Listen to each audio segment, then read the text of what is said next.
smiled upon you this day, the fate of a nation in your hands. And blessed be the children we who fight with all our bravery till only the righteous stand. You see the distant flames, they bellow in the night. You fight in all our names for what we know is right.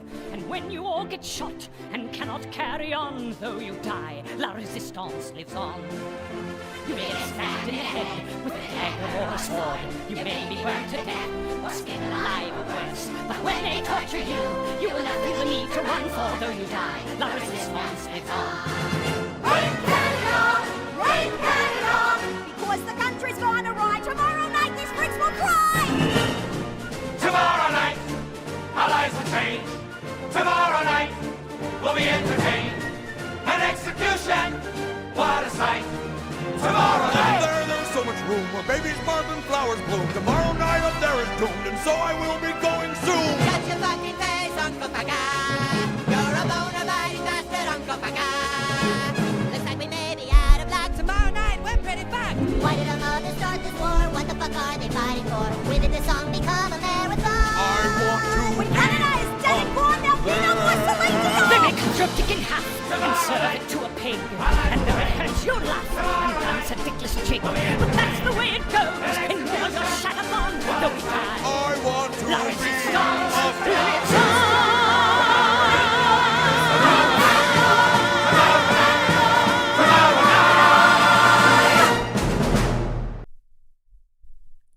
Hello, Goyim. Welcome to the show. It's good to see you back here. Welcome to another EdgeStream. We got a special one tonight. We're going to be covering a classic debate of history, Norman Finkelstein versus Alan Dershowitz. And plus, of course, we have... yesterday, I was already planning this stream, but yesterday we have some huge news introducing the invention of the sewer Jew. Now, this was fabled in anti-Semitic literature all throughout time, but now we actually have it in... We have video evidence of this happening. So this is going to be a crazy night tonight. We're going to have a lot to talk about, and only a tribe member such as myself could cover something like this and get away with it. Yes, I know you guys know me as Edgy D, your top goy over here, but I'm actually not a goy. In fact, my last name is Slino, but as I've said before, Slino is actually Geligno, and as I've said before, my ancestors come from France as one of the first settlers into Canada before the 1700s, and then eventually we changed our last names from Geligno to Slino.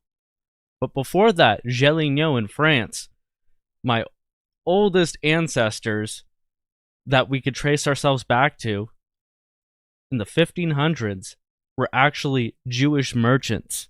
Yes. It's true. Edgy D is a confirmed Jew. So, you need somebody like me to be able to cover these topics, because I'm somebody who could get away with it. I have the K-Pass. I have the Kike Pass. I can say that word. Me and my kikes are gonna uncover what is going on here, and we're gonna kike explain it to all you goys out there, okay? You can't get away with this unless you're a Jew like me, okay? So, you guys are in for a good show. That's all I'm going to say. You know, sometimes it pays to do your genealogy, because you could get away with more than... Like, you might even have a birthright to a country that you didn't even know about. All you gotta do is look into your past. Am I wearing a yarmulke? Says Lee Stewie. That's not how you spell it, first of all. Sorry, I might need a Jew explain this to you, but yarmulke is not spelled like a Yamaha motorcycle or a Yamaha guitar. It's actually Yamulke. But come on. You should know this. You're going to marry into the religion, so come on, Lee. No, it's not. That's not how you spell it. Okay, whatever.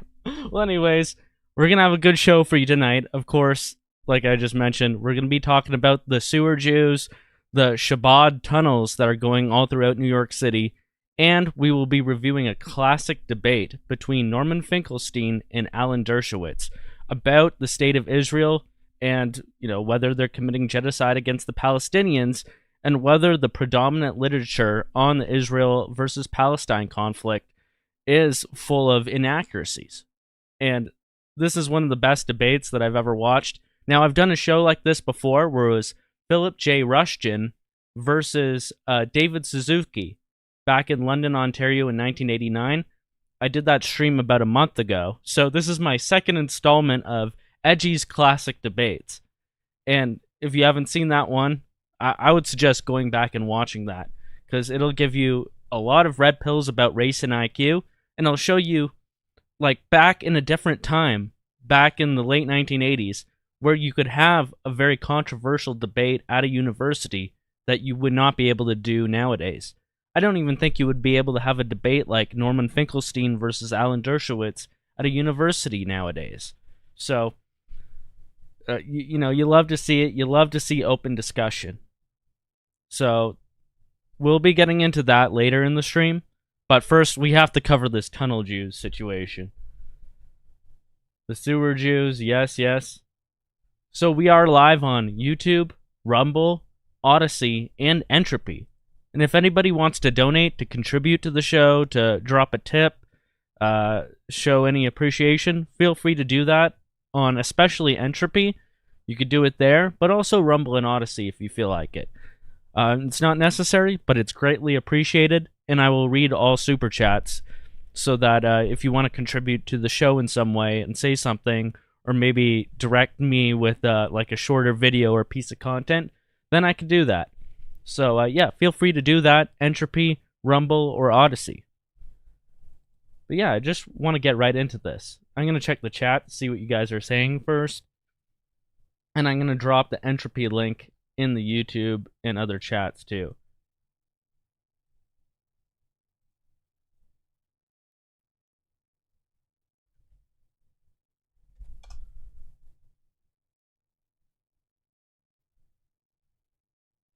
Just give me a second. And yes, that was South Park that I was playing. That's one of the classic songs from South Park. La Resistance Medley. South Park, bigger, longer, and uncut. One of the best movies of the 1990s, for sure. Oh, and we have a super chat from Scarecrow on Entropy. Appreciate it, man. He said, if I'd known this, I never would have tuned in. You gotta get out. You gotta get out. Okay, you don't need to be anti-Semitic. Okay, you need a Jew like me to Jew-splain what is going on in the Middle East, what is going on in New York City with Shabad. Nobody knows it like me, and trust me, Goy. If I don't explain it to you, if you don't have it coming from my lips, one of the chosen one, then it is not legit. Okay. Because, like, you being a Goy, you're inherently anti-Semitic. But me, you need me, okay? Alright, well, thank you anyways for the donations. I like money. Oh, we have Dr. Genstein. He says, not a pureblood. Oh, well. Excuse me, Dr. Genstein. With a name like that, I don't think you're pureblood, too. Well, thanks for the money. I see we're a couple cryptos here. Yeah. All right. Well, we're off to a good start here. Whenever there's money given to the show, that's always a sign of great things to come. All money will be going towards the reconstruction of Shabad Temple 770, okay? And all donations, too, will go towards making sure that no evidence gets out of the tunnels below the Shabad 770 temple. Okay? Just for clarification on where all these donations will be going. Okay, thank you. Let's get right into it. First off, introducing the sewer Jews. I never thought something like this would be coined, but yes, the sewer Jews, and now AI images are being generated over what has been going on. This is a recreation of the famous mattress scene from which we're about to see. So people are going wild all over social media about this. Now, the original account that posted this on Twitter, it was like a pro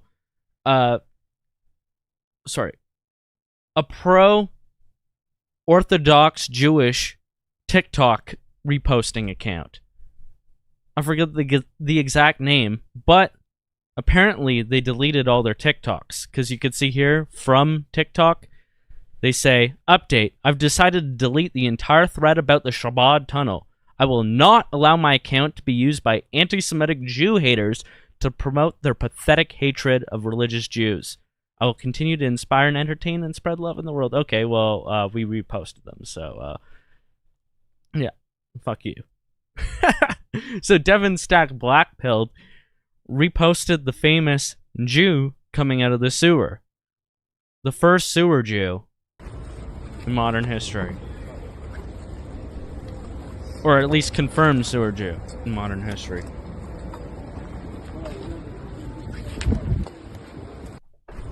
And he bats the camera away as he comes out of the secret exit from his underground lair. But anyways, Devin Stack actually reposted all the clips that this guy deleted. And you can see them all spurging out here. It's madness. It's madness. And we'll get into what exactly is going on here in a second. I just want you guys to take in the madness first. People are tearing down walls.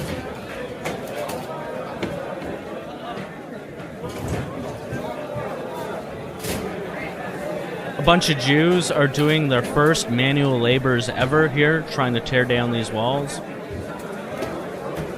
You love to see it. And there's this famous clip here, and this will be used by these dirty anti-Semites for years to come now. This very anti-Semitic New York cop with a very Italian, affluent accent to him. Let's hear what he has to say. Do they know? No. Why? You live too expensive something. You got it, not like this. Apartment of buildings. Are you from Israel? We don't do that in America.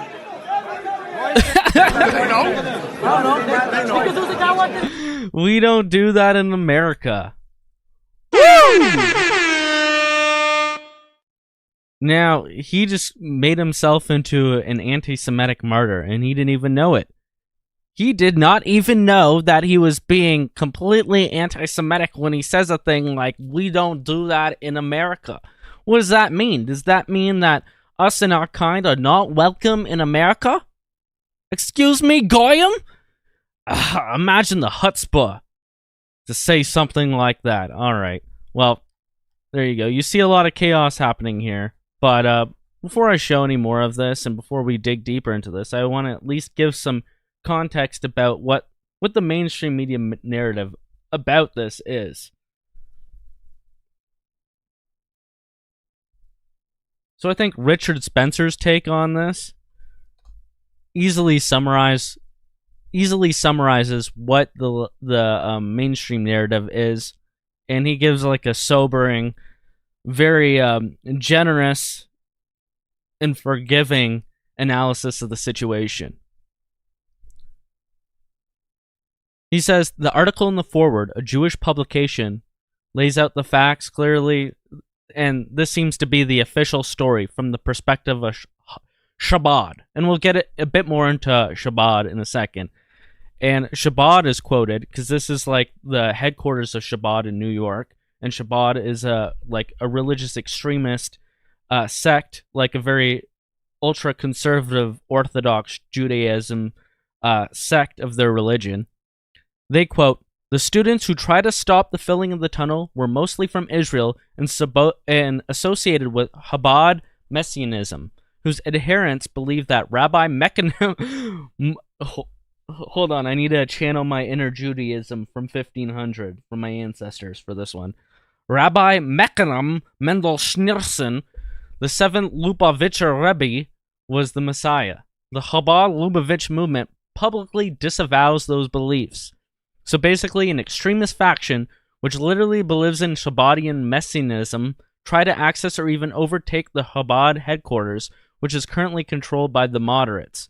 You know, and he's saying that it's like an inner Jewish struggle. And yes, it sounds about right, but is that the whole story? No.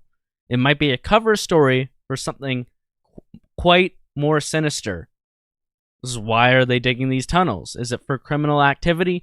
Why are they trying to cover it up? And why is it getting filled in so quickly? I've never seen the city employ construction workers to do their job so quickly than I have seen them trying to fill in these underground tunnels. And maybe we'll see why in a second.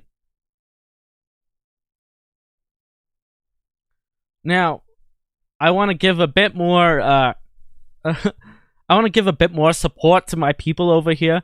I don't think they're totally in the wrong, because you see these stupid goyim walking around the street all day, and especially these joggers. Have you ever heard of these joggers in New York City?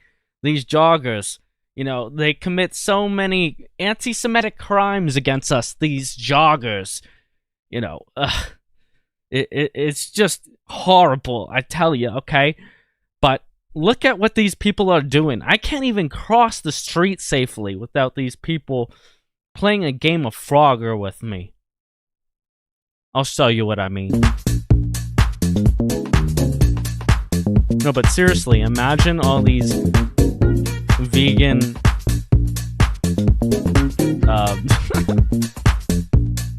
high-socked short joggers making it difficult for you to cross the street when it's supposed to be Shabbat and you're not supposed to do any work, but they're making it impossible for you to get to your money. It's ridiculous. Anyway, times are hard in the Chabad community right now. You see what we have to deal with?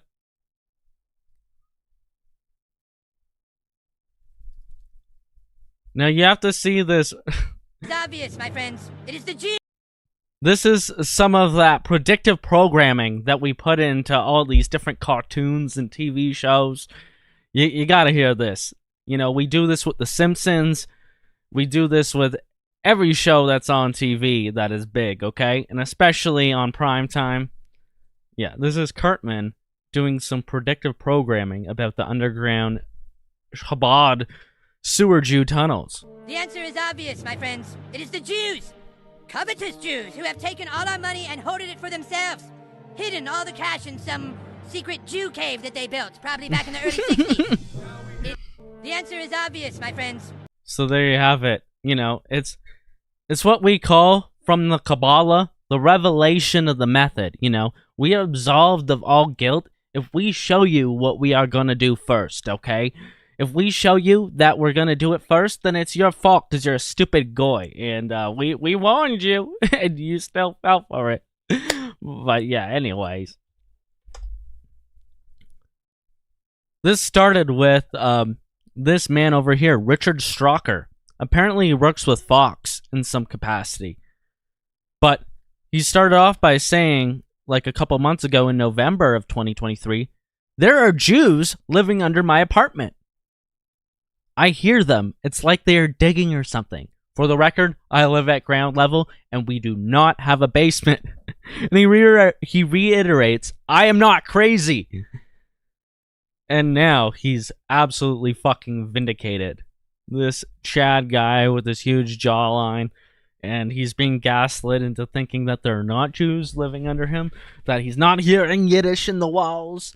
You know, sometimes I hear Yiddish in my walls, but I think it's just my ancestors calling me, telling me to go to my birthright in Israel, you know, to reclaim the Holy Land.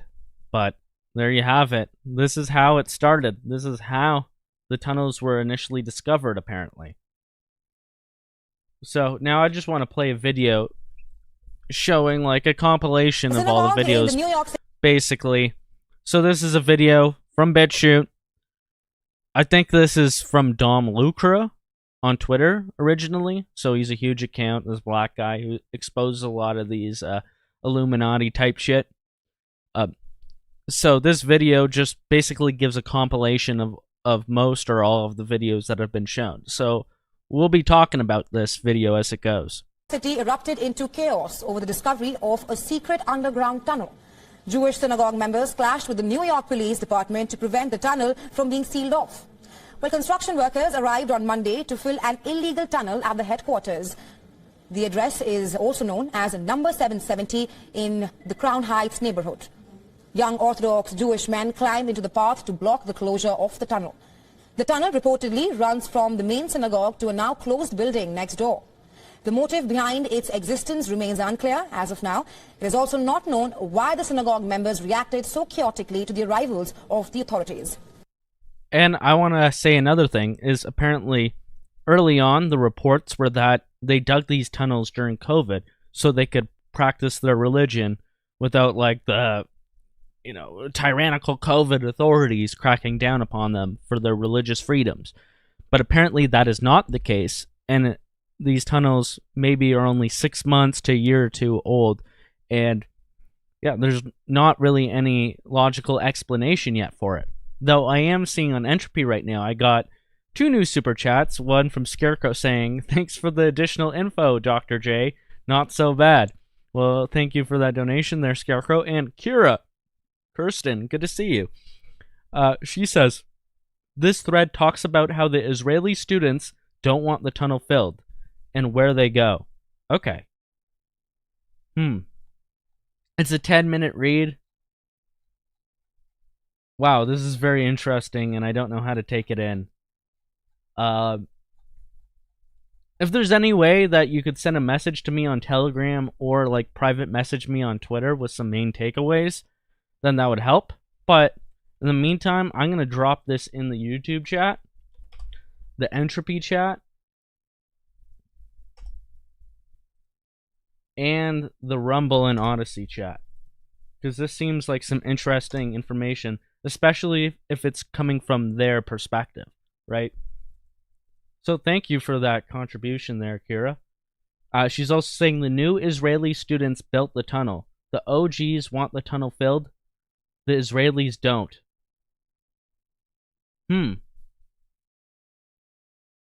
Yeah, so from what I understand from everything that I've read so far is that the people who are like grandstanding in front of the tunnel are mostly all from Israel visiting, or dual citizens, and they are the messianic sect of the Shabad, and there is like a power struggle between who actually owns this building, and like one portion of the building is owned by the legit Chabad Lubavitch, and the other is owned by this like Chabad messianic sect of Judaism, and they're the ones who are being called by the Chabad Lubavitch. They're the ones who are being called like the young extremists and agitators.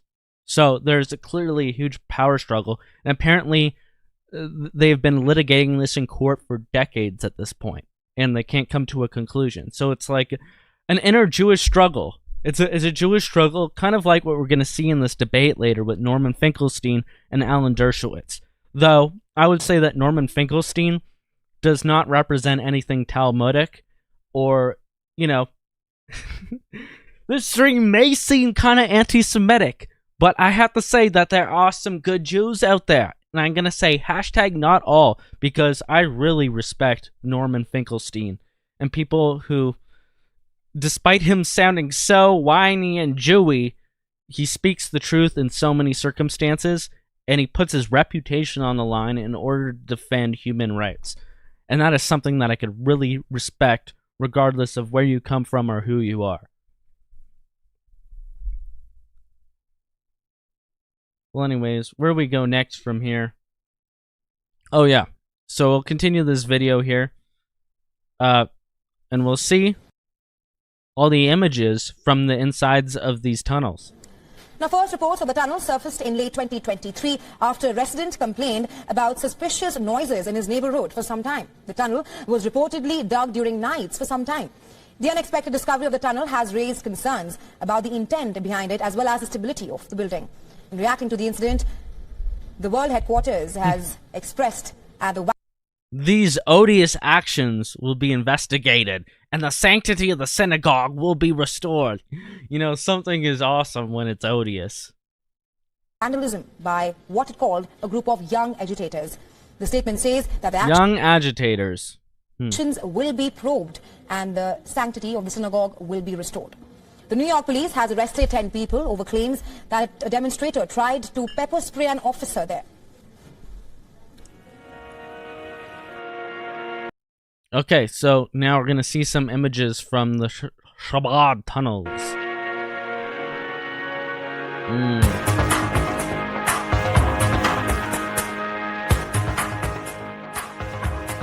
It looks very greasy. Why would anyone want to go down here? I feel like you'd be attacked and swarmed by fucking, like, really large rats. Not to say that the people down there are rats, okay? That's an anti-Semitic trope, and I will not stand for it. But you will get fucking attacked by rats. Especially in New York City if you're, like, connected to the sewer system. Are you fucking kidding me? This is fucking disgusting. I'm surprised that we didn't see rats scurrying away just in these, like, cell phone videos that people are taking. And, yes, you do see some strollers here in this video. And... or, what is it, a baby seat? So this is something that's been going around. People are wondering what kind of shit is going on in these tunnels. There's a high chair. Why is a high chair just, like, wrecked in the basement here? Wrecked in this underground tunnel. Very strange. Anyways, let's go back.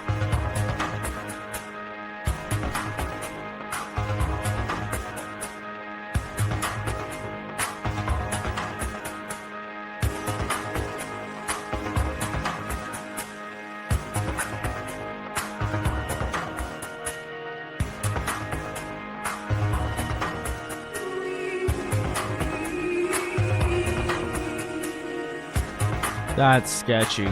Who would go in here? Like, I feel like this could cave in on you in any moment and you would die.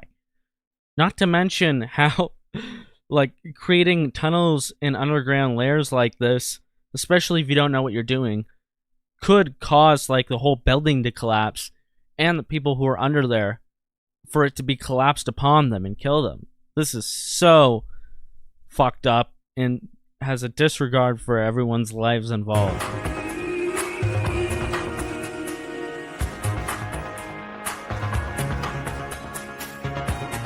Now, I guess this image here is saying that there's a close proximity to a Bank of America, to 770 Eastern Parkway, the 770 Shabad Lubavitch headquarters.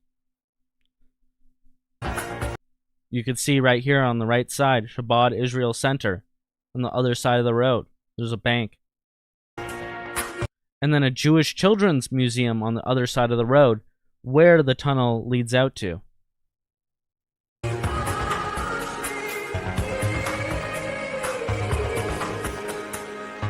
Now, I'm not sure exactly what this is.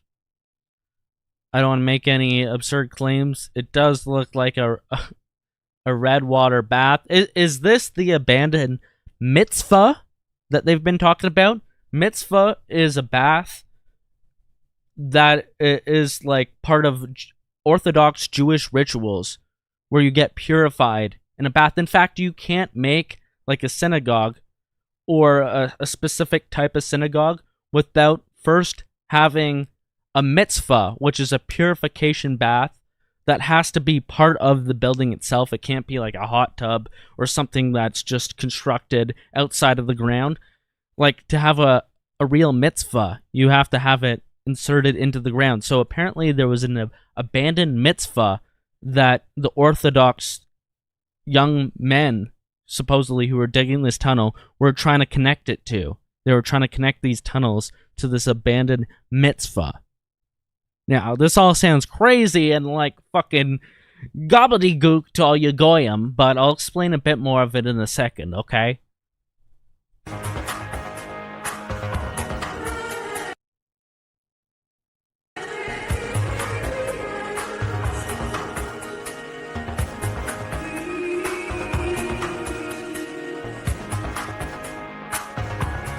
Now they're all being arrested. I think there was about 12 arrested. They had to use pepper spray on some people.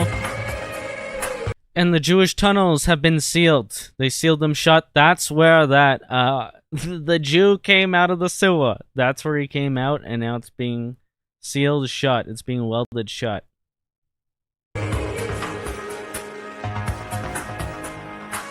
And right here, we see the mattress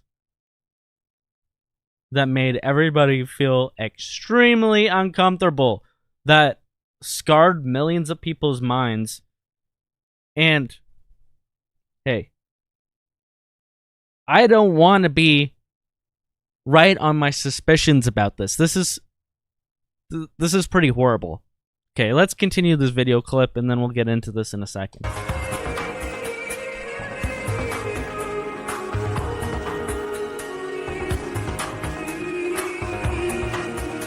It seems that these Orthodox Jews are taking out mattresses from these underground tunnels. And one of them has a dark brown stain near the head of it in the center. Now, dark brown stains, that could indicate like blood stains after they've been there for a while. Because, you know, a blood stain would be dark red when it's first there. But the longer it's been there, it turns to like a darker brown. So I just want to say that. We'll look more into that in a second, though.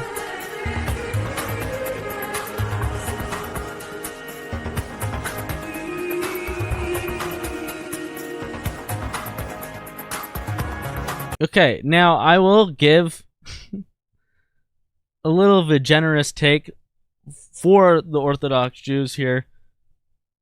It would be pretty cool to build underground tunnels under buildings and just be able to hang out there. And I heard that there were like beer bottles all over the place. So, hey, the boys, if the Orthodox Jews boys want to break out, and the young men, you know, they're tired of their repressive Orthodox Jewish laws, and they want to go hang out under the Shabad building, and they dig their own secret tunnel to drink beers and have a good time, then, yeah, that's understandable. However, that's a generous take, and I think there might be something going on here that's way, way, way worse than that.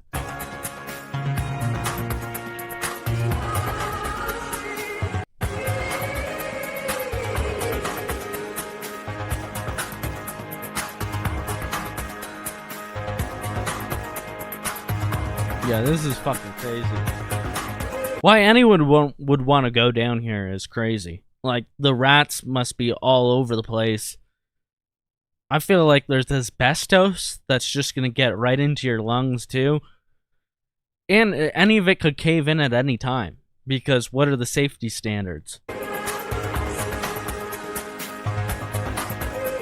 And is that what leads out to the sewer? And how does it connect to the sewer? If you're coming out of a sewer grate, how are you not picking up diseases when you come up out of that?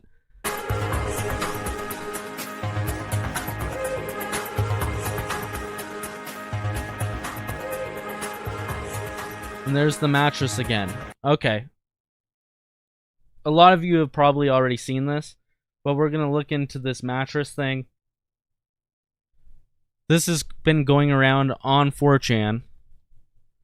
So, the spot where this dark brown stain is on the mattress is in the same spot where there would be some horrific stains from this act that is being portrayed in some very disgusting artwork. The same kind of artwork that has been known from Pizzagate. So, Pizzagate, the debunked theory from 2016, is so debunked that they had to start banning everybody who even talked about it on any mainstream social media platform, right? So this artwork by Kim Noble, John Podesta's brother Tony owns a lot of this, and we've all seen this artwork going around. Tony Podesta and John Podesta had this artwork up in their house, and a common theme is just little people that are with this very like stick people-ish crude artwork getting like ritually abused in some way. And it's just absolutely disgusting. There's really something fucked up going on about this.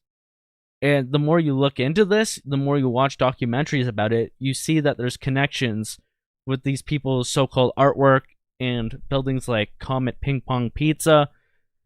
And you see that there's a lot of like information injected into it that seems even more outlandish, that is probably not true. And I think that there is a huge psychological operation in order to obfuscate the reality of what we are seeing here in this image, and the fact that a lot of elites, a lot of people like John Podesta and his brother, and the Jeffrey Epstein network, they do subscribe to this kind of ritualistic abuse of children, this kind of sexual abuse. However, there's so much more extra information added into it in order to throw everybody off and to make it discredited. So I think at least what we're seeing on the left is part of one of the biggest psychological operations in modern history.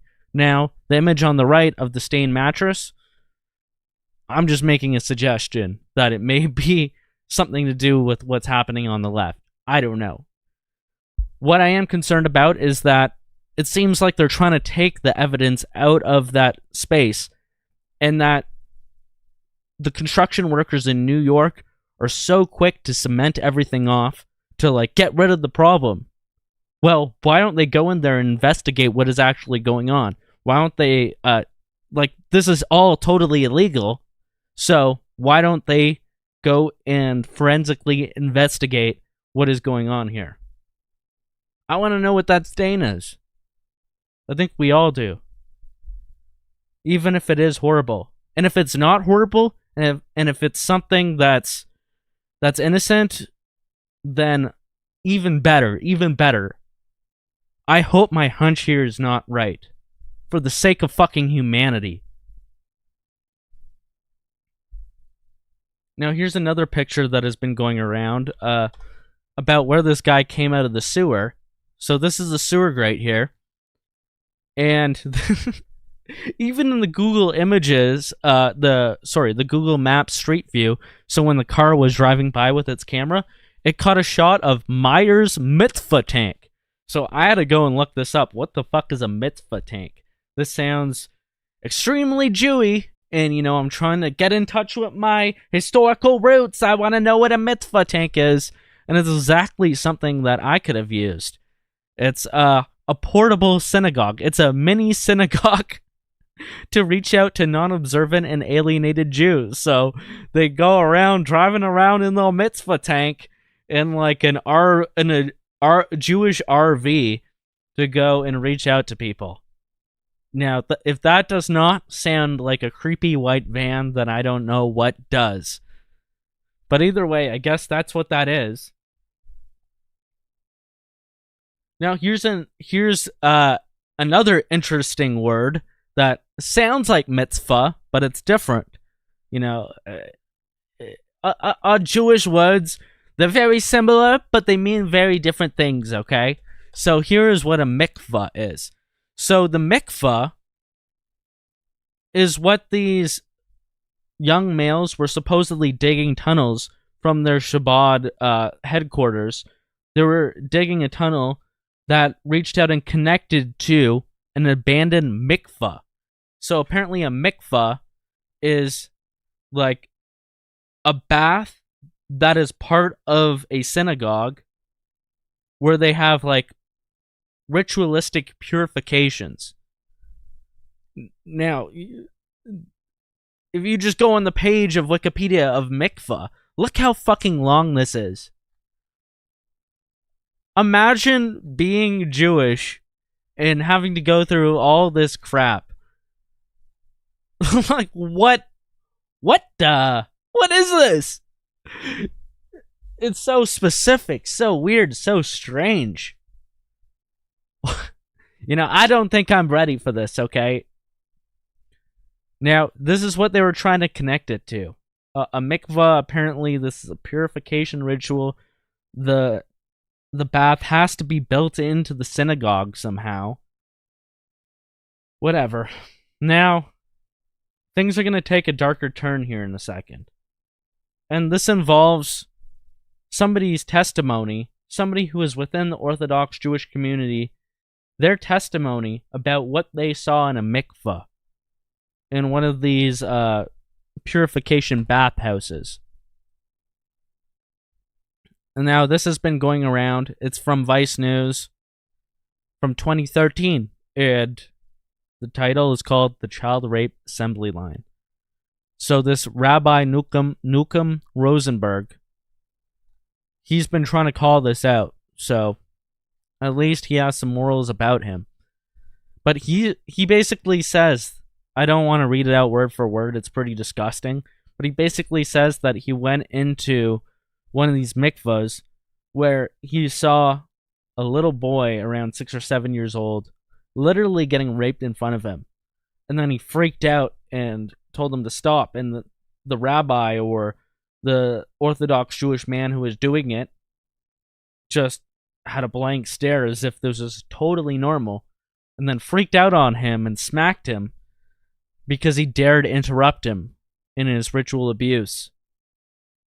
Now, this man is person non grata within the Orthodox Jewish community. When he goes and sits in a mitzvah with anybody, no one will even look at him or talk to him. He has effectively been excommunicated. I haven't read this whole article yet, but any of you could go check this out. The title is The Child Rape Assembly Line. It's been going around, people are talking about it. Here's another article that's been going around. Organ trafficking. Rabbis arrested over a massive crime ring. And this is in New Jersey. And in New Jersey, close to New York, apparently here, there were so many New Jersey officials, like city councilors, whatever, that were involved, that it was just a massive scandal amongst the city of corruption, including organ trafficking, and God knows what else. And Keith Woods also posted this on Twitter,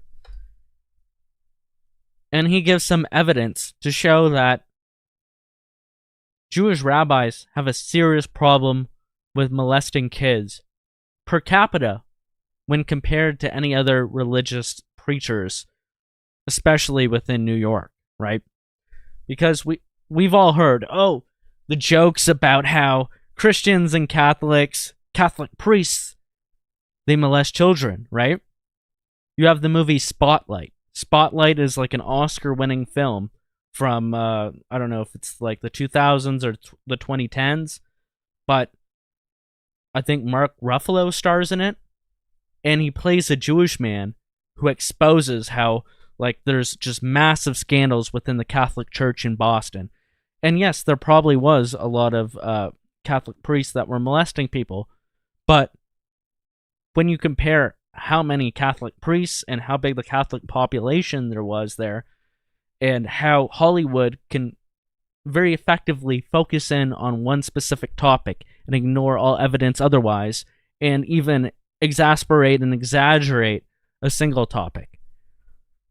So, I don't know how accurate this is, but I assume it's correct because it's Keith Woods, so take it with a grain of salt because I haven't done any, outside investigation of these claims, but Keith Woods shows that Jewish rabbis in Brooklyn are over 18 times more likely to molest a child than a Catholic priest is. So when you're talking per capita, it's so much more prevalent among Jewish rabbis than Catholic priests. And you can imagine that we have the exact opposite exact opposite public perception because Hollywood paints the narratives that we see. And like I said, movies like Spotlight, The fact that it's okay to make jokes about how Catholic priests are racists, are rapists. Every stand-up comedian can make a joke like that. Can a stand-up comedian make a joke about how rabbis are rapists or child predators? No, I don't think so. I think they would get immediately canceled for something like that. Now, here's another thing that I saw on Twitter. Well, somebody sent me and then I found it. This is Oprah Winfrey from 1989. And she's talking to a Jewish woman who has multiple personality disorder. And this is from being raped as a kid, but also from being part of a satanic family who she claims dates back to the 1700s, where they perform satanic ritual abuse.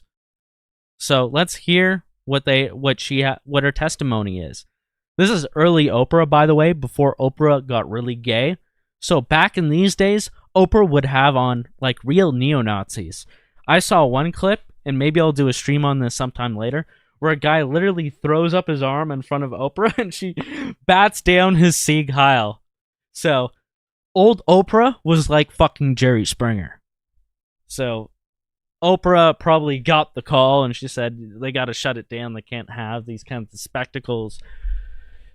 But this is what she had on her show before that time, before things got more politically correct. And worshiping the devil, participated in human sacrifice rituals and cannibalism. She says her family has been involved in rituals for generations. She is currently in extensive therapy, suffers from multiple personality disorder, meaning she's blocked out many of the terrifying and painful memories of her childhood. Meet Rachel, who is also in disguise to protect her identity. You come from generations of ritualistic abuse? Yes, my family has an extensive family tree, and they keep track of who's been involved and who hasn't been involved. And it's gone back to, like, 1700. And so you were... Right, I was born into a family that believes in this. And does everyone else think it's a nice Jewish family? From the outside, you appear to be a nice Jewish girl? Definitely. And you all are worshiping the devil inside the home? Right. So, I see Kira Kirsten saying that the Israeli students, it seems like they were digging underneath the women's section of the Chabad Lubavitch temple. And yeah, it might be an example of they were partially being peeping Toms, right? I've heard that theory. Because they were digging under the women's section. So I saw that on Entropy. Also, I got a super chat on Rebel from Cunning Drog. Appreciate you, buddy. Good to see you as always. He says, read Day of the Rope. So Day of the Rope is by Black Pilled, aka Devin Stack. I haven't read it yet. I would love a hard copy of that book. I'll get it one day. I have a lot of books to read right now, but he also says, this all seems like some True Detective situation.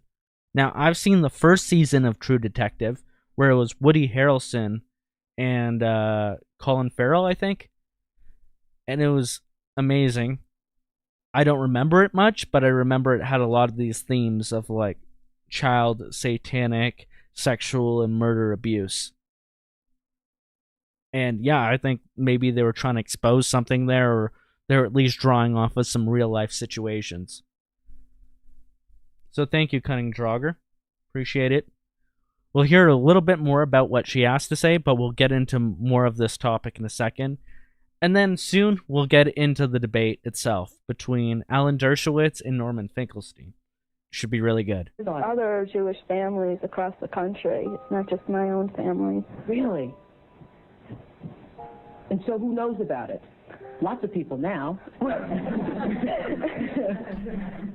I talked to a police detective in the Chicago area, and several of my friends know, and I've spoke publicly before. And so when you were brought up in this kind of evilness, did you just think it was normal? I've blocked out a lot of the memories I had because of my multiple personality disorder. That's another thing I've heard of, is that when this ritualistic child abuse occurs, the children often, they get these multiple personality disorders, they get these weird things, And I think it's possible that if they survive it, they see these people as like perfect psychopaths that they could raise and breed into becoming monsters and like political titans. That's a theory that I have.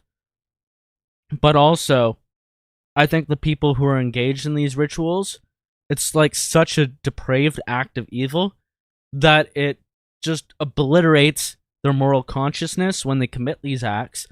So if they can continue having a position of power, they can act without any moral regard. So when it comes to something like support for Israel, or bombing people in Israel, then they could, or bombing people in Palestine from an Israeli perspective, they can do those things without remorse. And they could co-sign on those things. They could, as you say, push the button when it comes to enabling something that kills 20, 30, 100, 1,000 civilians or children. It's part of this satanic element of the elite, where they enable and allow themselves, and they connect and network with each other based on the fact that they are able to commit the most heinous acts, and that they all have blackmail on each other, like we see in the Epstein scandal, where they have like a blackmail ring where they all have this shit upon each other. I think it's all interconnected. So let her talk for a bit more while I load up the next thing. But yes, I mean, it's like if you grow up with something, you think it's normal. Mm-hmm. I always thought So what kinds of things? You don't have to give us the gory details, but what kinds of things went on in the family? Okay, so you can find that Dom Luker on Twitter. Now, this is something that I found myself that I didn't see on Twitter, but it reminded me of this video.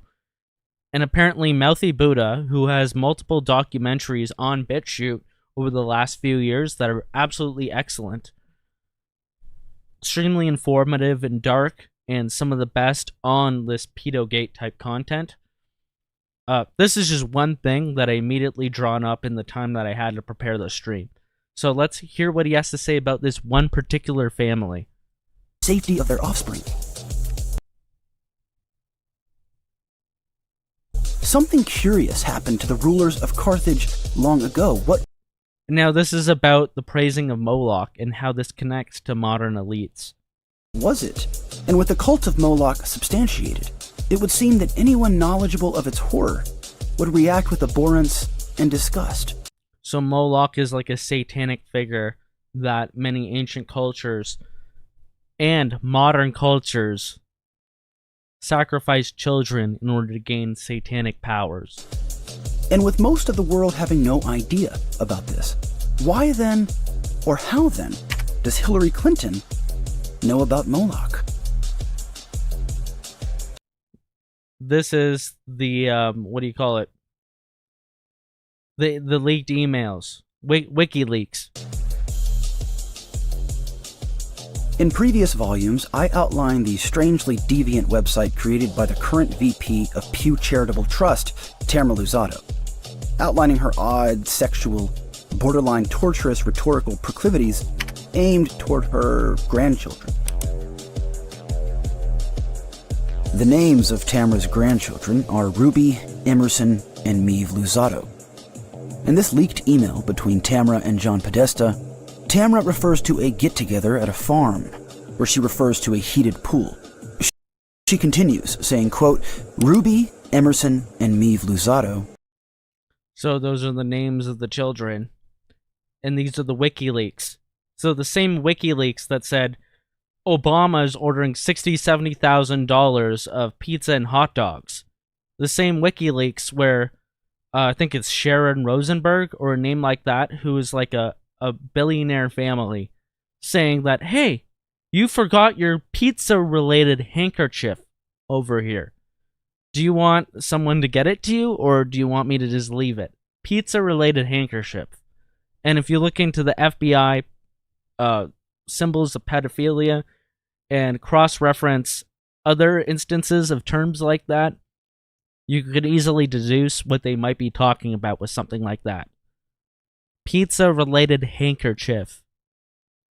A billionaire emailing somebody of great power about that. All in the WikiLeaks. With Julian Assange saying, hey, there might be something going on that's very bad over here. So we have these children over here for entertainment in a heated pool. 11, 9, and almost 7. So you'll have some further entertainment, and they will be in that pool for sure. Pool? Sounds almost like a mikvah? What is it, a mikvah? But there's more to this story than initially perceived, much more. In 2008, the website Mama's Midwives published a home birth story written by the biological mom of these children, Alexandra Tidings Luzzatto. And also, what they talk about in that Oprah thing is that poor woman talks about how they would get women to be midwives and have children so they could have ritual sacrifices of. So, I'm just saying that. In the story, she mentions Ruby and Emerson, then says, quote, and with the next contraction, Meave Chaim Luzzatto arrived. Chaim Luzzatto. Now, I'm pretty sure he's getting this wrong, because me and my people know that that's Chaim Luzzatto. Chaim. This name is the female iteration of Moshe, or Moses Chaim Luzzatto, a messianic cult leader who promoted black magic in the 18th century. Critics might argue that this comparison is arbitrary and point to other notable uses of the Luzzatto name. But among all documented uses, only one has Chaim as its middle name. Additionally, the name Meave is both a historical and pop-modern female variant for Moses. Either Alexandra named her child after an occult messiah by accident, or these families understand the significance of their names and their lineage. Consider she's also part of the Tidings family, a powerful genealogy of U.S. Democratic politicians dating back to the 18th century. In the award-winning book, The Pursuit of Heresy, author Hofen states, quote, shortly after receiving a Magidic confirmation of his unique mission, Luzzatto joined a secret circle where he would communicate with apparitions called Magids that prophesized events and offered a visionary hidden knowledge, but his ceremonies were small and were covened only between a secret cult that summoned the dead. Alexandra Tidings also comes from a line of Crowleys. Her sister. Okay, now we're getting into the Aleister Crowley. Okay. Now, I watched this video earlier tonight. I just remember this video thinking, it was one of these Mouthy Buddha documentaries. I gotta look back at this and see how this connects, because I think there was a connection. I found this pretty quickly. I would recommend any of Mouthy Buddha's documentaries on BitChute. You could start from the first Pedo Gate from April 2020, and there's about 8 or 9 different documentary pieces, and they're all fantastic. He does a great job with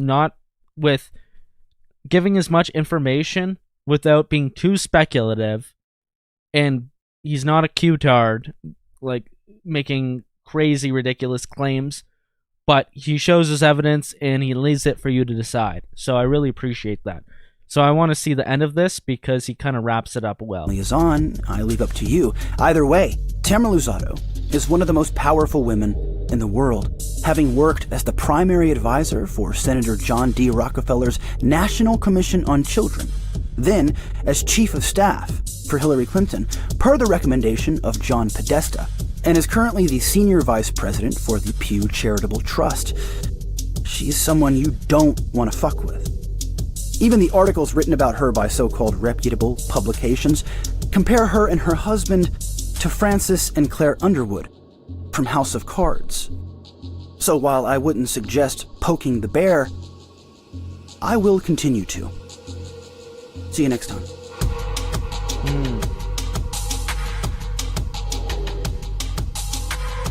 So it's very fascinating. Mouthy Buddha on BitChute. Fantastic channel. Now, I'm not going to play this whole clip, but this is Ted Gunderson, former FBI chief of Los Angeles, I believe, and he talked about how there was underground tunnels where pedophilia and child trafficking was going on. California. The children there claimed There were tunnels under the school. They were taken into the tunnels and through the tunnels up into the trap door of a bathroom in a triplex next door, placed in automobiles, and prostituted in the community. These are 2-, 3-, and 4-year-old children before they entered kindergarten. In addition, the children claimed that they were flown into the mountains where they were involved with adults in robes, black robes, chanting candles. They talked about the brown babies who were cut up, actually sacrificed. And then checking into this and researching this, of course, this was obviously a satanic ceremony. So there was a lot of investigations going on into this, and I tried to find a bit more in the little time I could after finding out about this. And I'd heard about this before, and I just investigated more in the little time I had. I found this article from the LA Times from 1990. It says, parents dig persistently for evidence on the McMartin School. Despite skeptics, they insist they have found an underground network. With the size raised for an office building, the questions may never be answered. So there you have that. And then Vincent James on Twitter. A few months ago, he posted this archival footage from Getty Images. So this is a very famous archival images company. This isn't fake. And he says, did you know that over 100,000 Jews held a mock child sacrifice to Moloch during World's Fair of Chicago in 1933? Watch this and Google, what year did the Holocaust start? Okay. So there you have it. And this is Moloch, that god that we're talking about before, that historically very degenerate sects of Judaism have been sacrificing children to.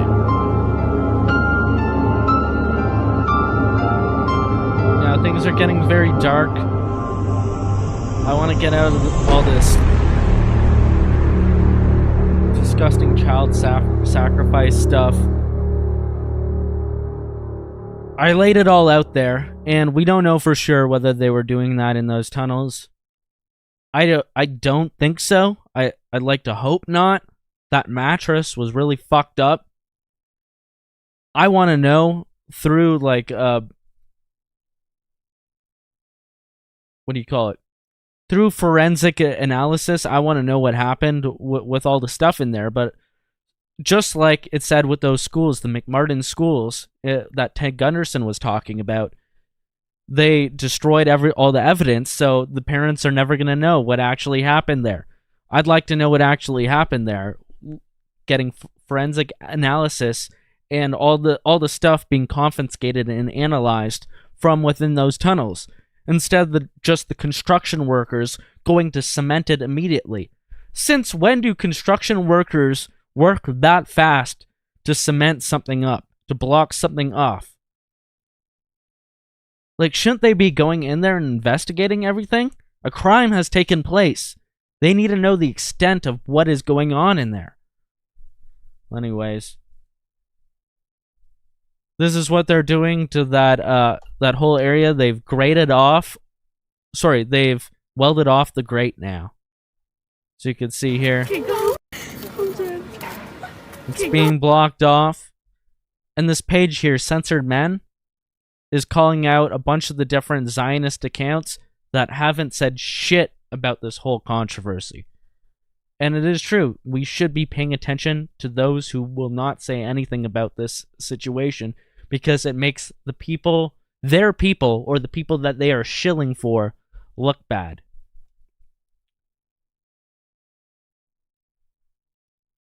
But anyways, I think this leads into our next topic about, like, the Epstein files, and then eventually Epstein's lawyer, Alan Dershowitz, and how he has one of the most prolific debates between him and Norman Finkelstein on the topic of Israel. And when it comes to Israel, there's so much Jewish supremacist power, and quite a bit of it, there's a lot of evidence that says that, like, stuff like the Epstein blackmail pedophile rings were used in order to give Israel more legitimacy and more power. For example, Israel's former president, Ehud Barak, was one of Epstein's main clients and main people that he interacted with. And he is integrally connected with the Epstein blackmail Mossad ring. So we're going to be looking into that in a second. Now, I want to play you a video by Keith Woods that he got done by one of his editors, that it has voice recordings from Maria Farmer, one of the victims of Jeffrey Epstein, where she talks about the Jewish supremacist nature of Jeffrey Epstein and the people that he was involved with.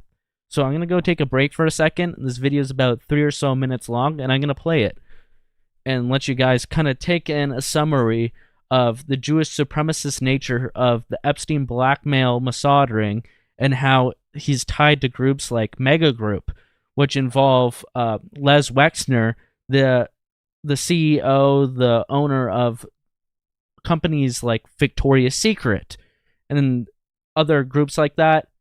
Other companies like that. And even in Canada, you have the Bronfmans, who their family is integrally connected with funding the Liberal Party. So we are not divorced here in Canada from the legacy of the Mega Group and the Jeffrey Epstein scandal. So we'll play this video, and we'll get back to you in a second, and then eventually we'll get into the featured debate of this show.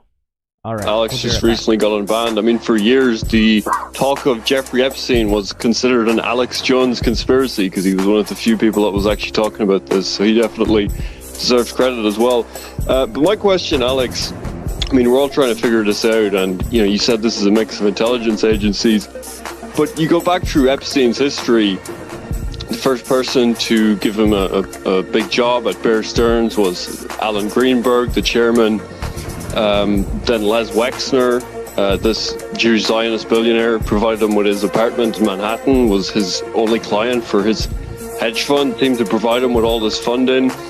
The first victim that came forward against Epstein, Maria Farmer, claimed that they all worked for the Mega Group, that this was part of a conspiracy of the Mega Group, that the people involved were Jewish supremacists.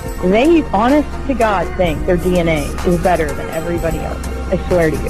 That they talked down to her as like a disgusting white woman. You're nothing because you're not Jewish, you're stupid, you're useless, a useless white girl, a poor little peasant. And she couldn't partake in certain things because she wasn't Jewish. It's a Jewish country club. You're not Jewish. They're not going to serve you. Mommy, why do you call Maria a nobody? And she said, honey, Isabel, Maria is not a Jew. She is a nobody. And you look at these people, I mean, Les Wexner was really the main person leading the Mega Group, which was a group of very powerful Jewish philanthropists that funded lots of pro-Israel causes. You had like Ronald Lauder in there, who's head of the World Jewish Congress. And, you said it's a mix of intelligence agencies, but I mean, we know Mossad engaged in this. I mean, Ghislaine Maxwell's father, Robert Maxwell, I believe they had a lot of compromise in it. He was Mossad. He's given a Mossad burial on Mount of Olives, right? Look. Yeah, but they also collected sexual blackmail on him as well. Well, go ahead and finish your point, because people accuse me of trying to shut you down when you talk about Zionists. Get it all out there, and I'll tell you all about what I know about the Zionists. Yeah, sure. I mean, that's just some of the connections, but I mean, you look at it, Epstein was still meeting Ehud Barak after these accusations. They set up a company together. It was all former Unit 8200 Israeli intelligence officers. The kind of core problem here is you have this outside group that we aren't really able to or allowed to discuss without being name called, right? I mean, it's not anti-Italian to talk about the Italian mafia, but I mean, you look at this Mega Group and it's funding all these organizations and it's funding the ADL. Ronald Lauder, he's head of the World Jewish Congress. He was also doing fundraisers for the ADL, the same organization that silences anyone that talks about this. I mean, it seems like the major kind of problem here is that you have this outside entity, right? Because if you deal with that, then it's a lot easier to deal with the problems at home, right? Well, I mean, I already said Mossad's a huge part of this, and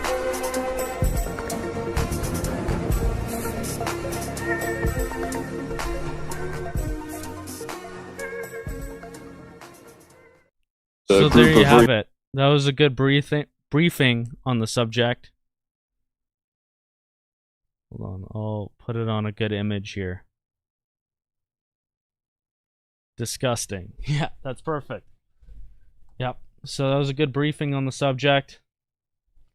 I want to read some super chats and talk to the chat for a little bit. Godzilla Unchained says, as a former resident of the giant rat hole known as New York City, that metal grate is a storm drain grid, not a sewer cap. And you were correct. Those storm drains are filled with rats.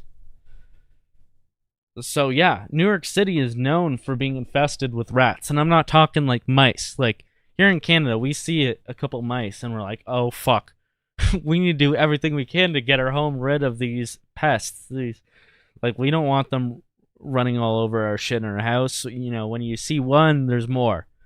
Now, rats, they're like fucking mice on steroids. And that's fucking disgusting. That's fucked.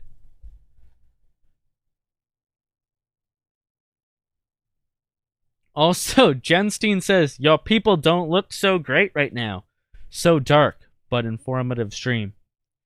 Yeah, well, my people, you know, it's hard to defend us sometimes, but I'm going to tell you, Dr. Jenstein, me and you know that it's hashtag not all. Sometimes, you know, when you put your foot down, like a good friend, Dr. Norman Finkelstein, and you say what's right, then it gives redemption to all of us. But at the same time, you gotta say, when are you gonna come to Christ? And, you know, just acknowledge that Christ is the true Messiah. That's what they really gotta come to, you know? Because this Talmud, this Zohar, this Kabbalah, even the Torah, it's not given the golden rule. It's not saying, do unto others as you do to yourself. And we'll learn a bit more about that in a second. But thank you, Dr. Jenstein. I appreciate it, buddy. So, as you saw in that video there, you hear Maria Farmer saying that the Jewish supremacist Epstein, Ghislaine Maxwell, who is his accomplice, you know, Epstein's dead. Ghislaine Maxwell, that's who's in jail right now, and the Epstein files are getting released. You know, we had that that fake news story about Stephen Hawking, who was on the Lolita Express, supposedly.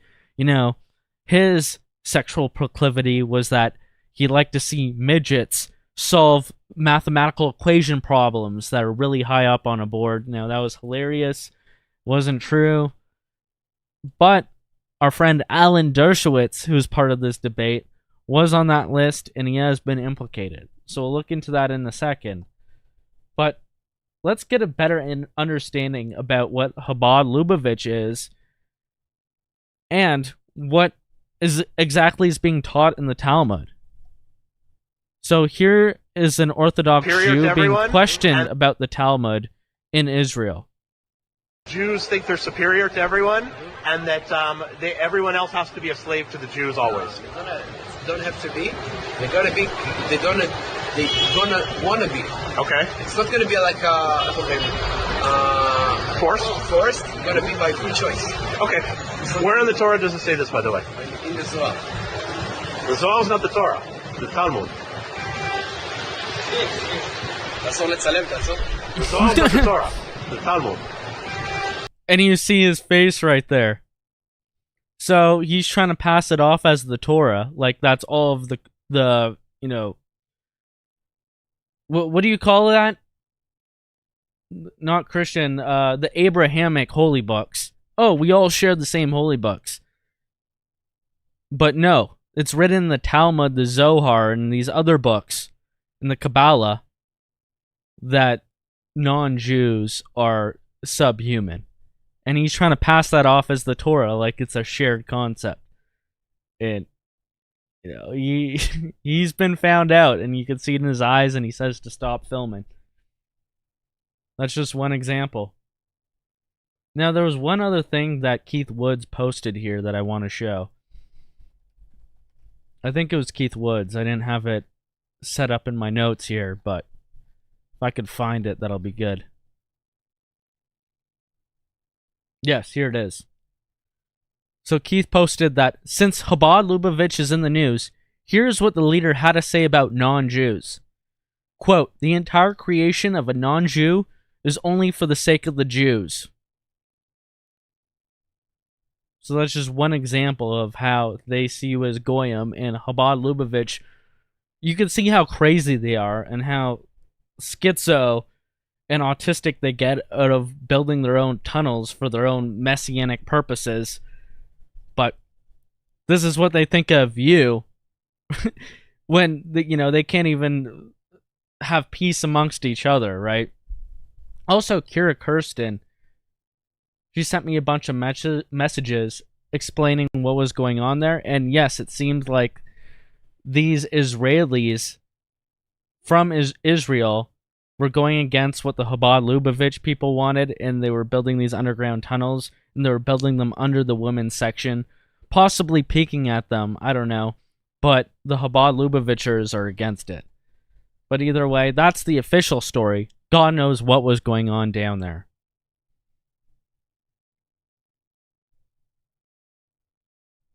Now, here's a more troubling video, and we'll play this before we get into the debate.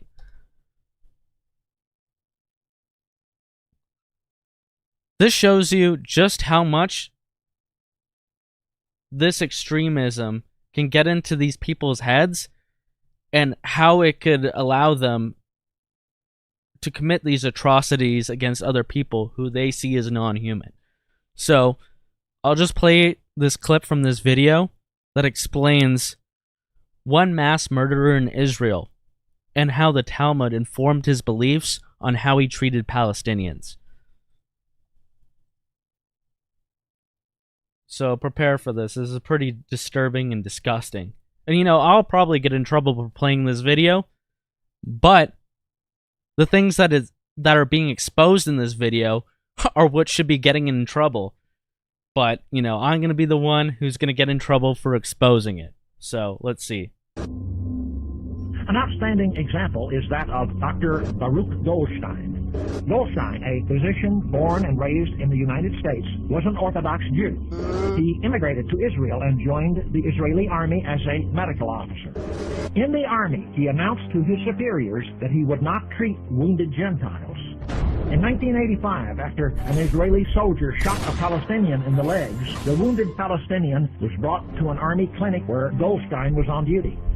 Goldstein refused to provide medical assistance to the Palestinian, and he issued a statement in which he said, and I quote, "I am not willing to treat any non-Jew."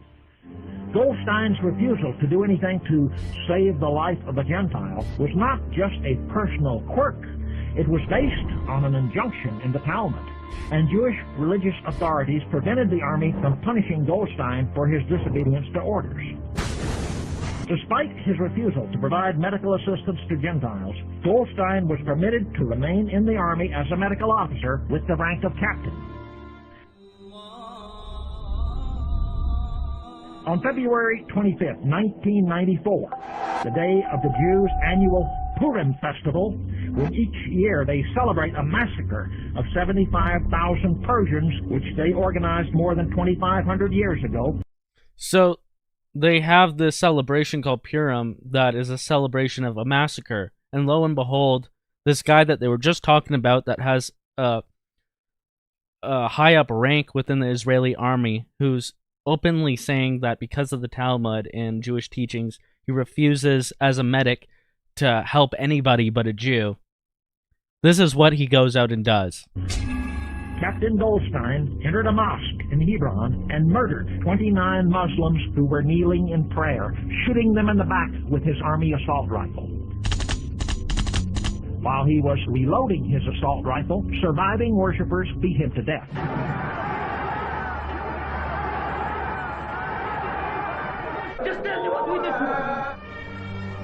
The Israeli government was not able to keep the massacre hushed up.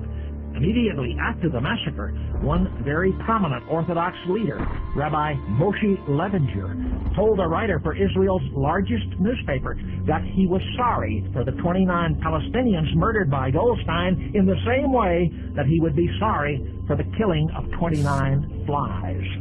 Another prominent Israeli religious leader, Rabbi Dov Lior, announced, and I quote, "Since Goldstein did what he did in God's own name, he is to be regarded as a righteous man." There was a huge funeral procession for Goldstein, and the Israeli army provided a guard of honor at his grave.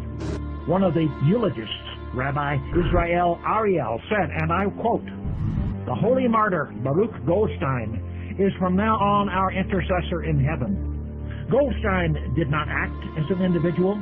He heard the cry of the land of Israel, which is being stolen from us day after day by the Muslims. He acted to relieve that cry of the land." A year after the massacre, the Israeli government issued a permit to Goldstein's admirers to build a large monument at the site of his grave. Today, Goldstein's grave is one of the most popular sites in Israel for religious Jewish tourists, especially those from the United States. Do you consider Dr. Goldstein a martyr, a hero? Yes. Yes. You consider him a hero? I most certainly do. I was proud to know him, and I think he's one of the finest people I'd ever met. There's no question about it, he was a great man. There's no question about it. The most upsetting part of this whole thing isn't that the Arabs were killed. It was that Dr. Baruch Goldstein was killed. He did a tremendous deed, an act of self-sacrifice, and to try to save the Jewish people. They deserved it, and they got what they deserved. And there you have it. I mean, that's pretty foul. The guy just went into a mosque and just mass shot and killed almost 30 people, including children. And this is what they have to say about it. But you'll never hear about this on the mainstream media. Yes, if you go look on Wikipedia, you'll hear that he was a mass murderer and he has been condemned. But these are the opinions of people, including thought leaders within Israel, that you're not hearing about. In fact, Israel Minister of Defense, current Israel Minister of Defense, as of like 2020, after he had been put into that position, had a picture of this Baruch Goldstein guy on his wall, and was a part of the political party that Baruch Goldstein was a part of, that is now outlawed. And they had to tell him, come on, you need to take that picture down off your wall. And then basically he was like, fine, okay. And, you know, they're agitating this kind of tension against the Palestinians, and they have this kind of chutzpah, this kind of religious supremacy in murderous intent against them. Like, imagine Donald Trump had a picture of Dylan Roof on his wall, or a picture of some psychopathic fucking murderer who did something like that. And said, oh, sorry, I'll take it down, even though he is a martyr and I'm part of his political group. No, that is absolutely fucking unacceptable. But let's take things down a notch for a second. We'll bring some more humor into this for a second. So Devin Stack of Blackpill made a pretty funny post after the tunnels were discovered.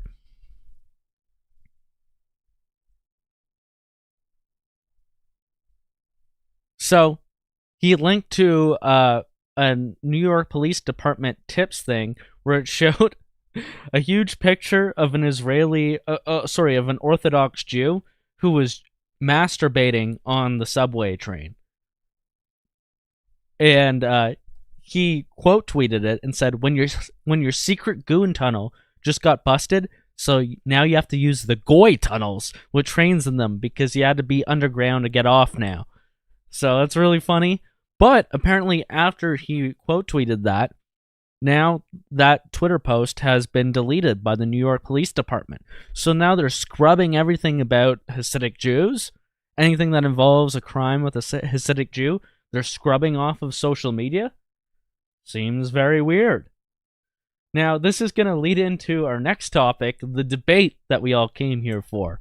So, Norm Finkelstein, who is my, you know, how I said before, hashtag not all. There are some good Jews out there, and some good Jews, it takes a lot of bravery to stand up against people like Alan Dershowitz, who are involved with these Chabad Lubavitch type people, and the rest of the Jewish supremacist elite that control a lot of Western countries, right? It takes a lot of bravery. But here's my first introduction to Norman Finkelstein. There's an expression. This is a 70-year-old talking about gooning. As we just heard there, we heard about gooning and how this was the secret gooning tunnel for the Chabad Lubavitch. Now, gooning is a new word in my vocabulary too. So maybe we have to look this up. Urban Dictionary, gooning. Gooning may be most simply defined as that state usually achieved after a prolonged edging session. You know, Edgy D loves a good edging session. When a man becomes completely hypnotized by the feeling radiating his penis. Since a gooning state can only be achieved after edging, the man's dick will have become mightily aroused at this point, and every caress the male genitals are subjected to will trigger potential elation. And it goes on for about 7 or 8 more paragraphs. It's a bit much, but let's see what Norman Finkelstein's take, this 70-year-old professor's take on gooning is. There's an expression, I don't know if they coined it or whether it's a commonplace in your generation. The expression is gooning, G-O-O-N-I-N-G. Grooming or gooning? Gooning, G-O-O. Not grooming, gooning. N-I-N-G. It means basically being transfixed with porn, video porn, for like 24 or 48 hours straight. If straight's the right word there. Straight is not the right word there. As you correctly guessed, Finkelstein. There's nothing straight about watching porn in the first place, but 24 hours?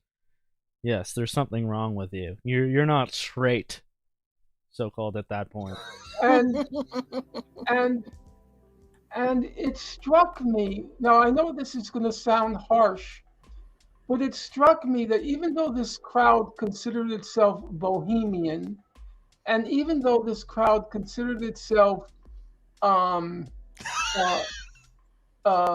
would you say, anti-establishment, it struck me this was exactly the crowd that would go over to fascism. Whoa, whoa, whoa, whoa, whoa, whoa! Is he trying to say that gooners are fascists? I don't understand that. How does that make any sense? Fascists are against gooning. What? Yeah, this comment here says, gooners are fascists?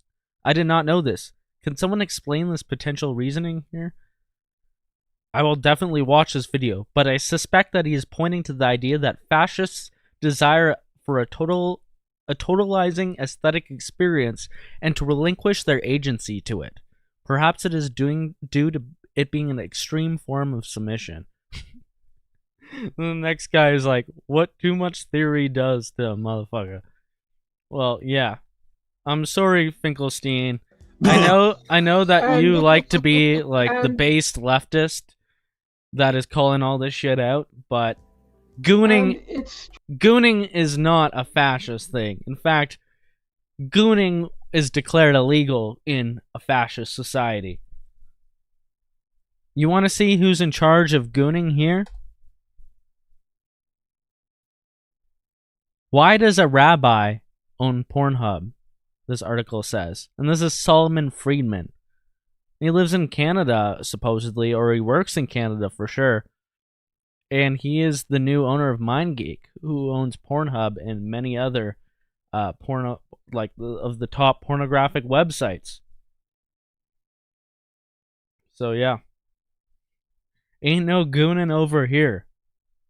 Nice try, Norm. You're not gonna pawn that off on us. But anyways, let's get into the characters in this debate. This is a classic debate that happened in around 2003 or 2004. In fact, this debate between Alan Dershowitz and Norman Finkelstein, it even has its own Wikipedia page. It's called the Dershowitz versus Finkelstein affair. So I'm going to pull that up right now, quickly. And before we get into this whole debate, I'm just going to finish the rest of the super chats here. We got Man on the Mountain on Entropy saying, great investigative work. You've gone down deep into the sewers with the Jews.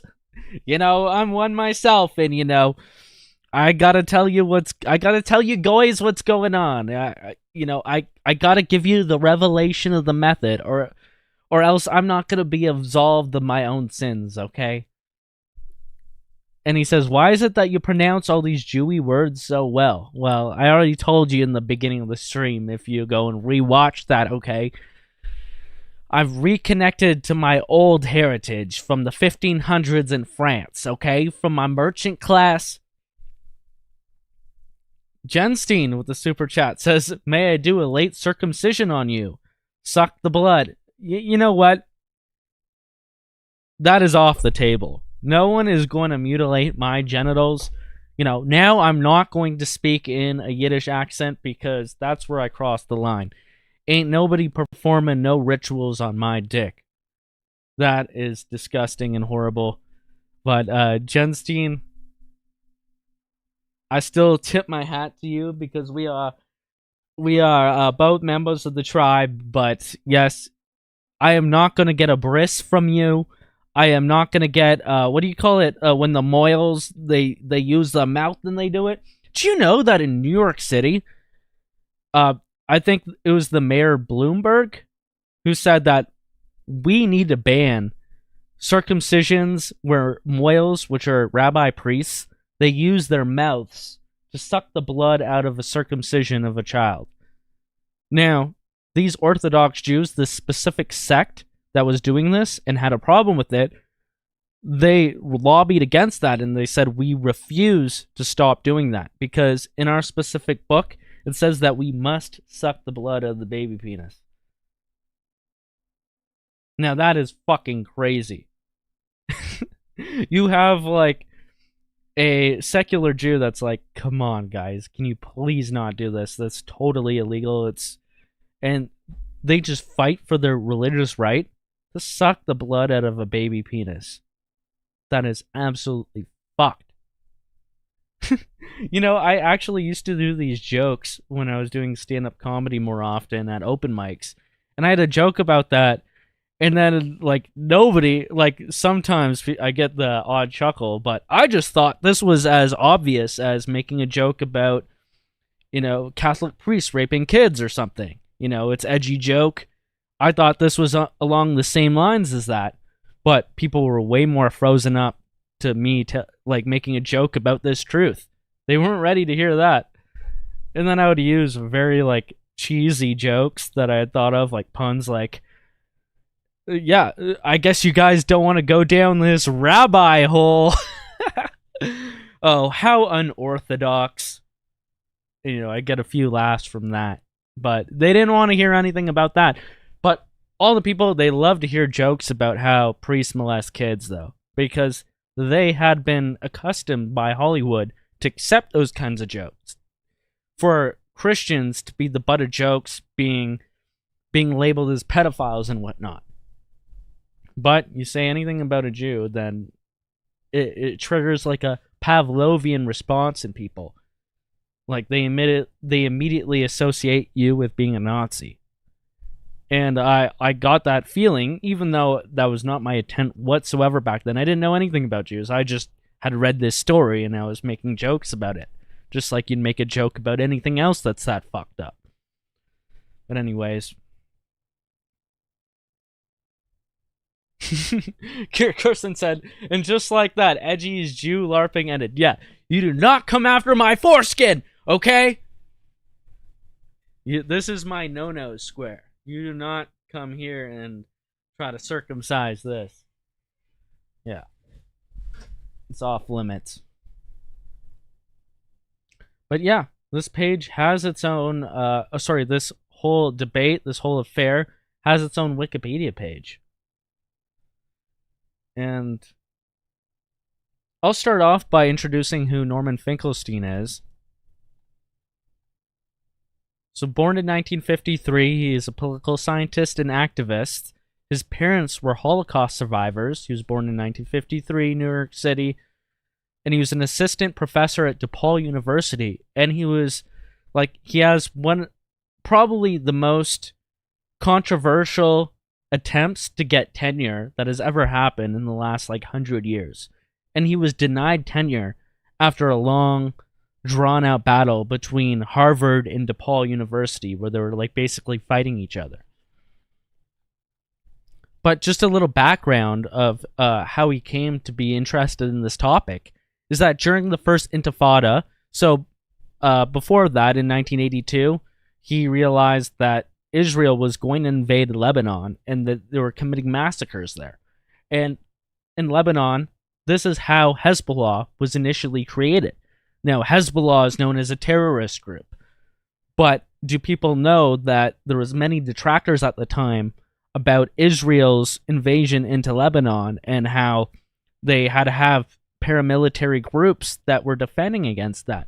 And that was Hezbollah. That is Hamas in Palestine.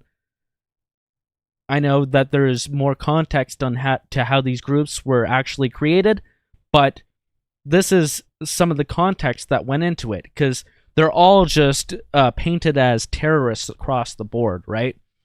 But there is always a history that's not being told by the mainstream. So a specific part of his history is that during the First Intifada, he spent every summer from 1988 in the West Bank as a guest of Palestinian families in Hebron and other cities, where he taught English at a school, and he wrote the fact that he was Jewish didn't bother them. The typical response was indifference. Word had been passed around that he was okay, and then it just ended there. Interesting. So he talks about one of his big theses, and what he wrote as his graduate thesis at Princeton was he was debunking this book from Joanne Peters called From Time Immemorial. And this book From Time Immemorial was basically a book that went out there from this Jewish woman, Joan Peters, that justified the invasion of of the Jewish people into the Palestine region, to say that no one actually lived there before, and that it was just people immigrating from different Arab countries, and that the Jews just came slightly after them, and there was no Palestinian people before that. So apparently this book got away with what the propaganda that it was preaching, and then Norm Finkelstein took it up that he had to debunk this, and he did an excellent job at it, and it caused massive controversy. So that's just a simple introduction to Norm Finkelstein.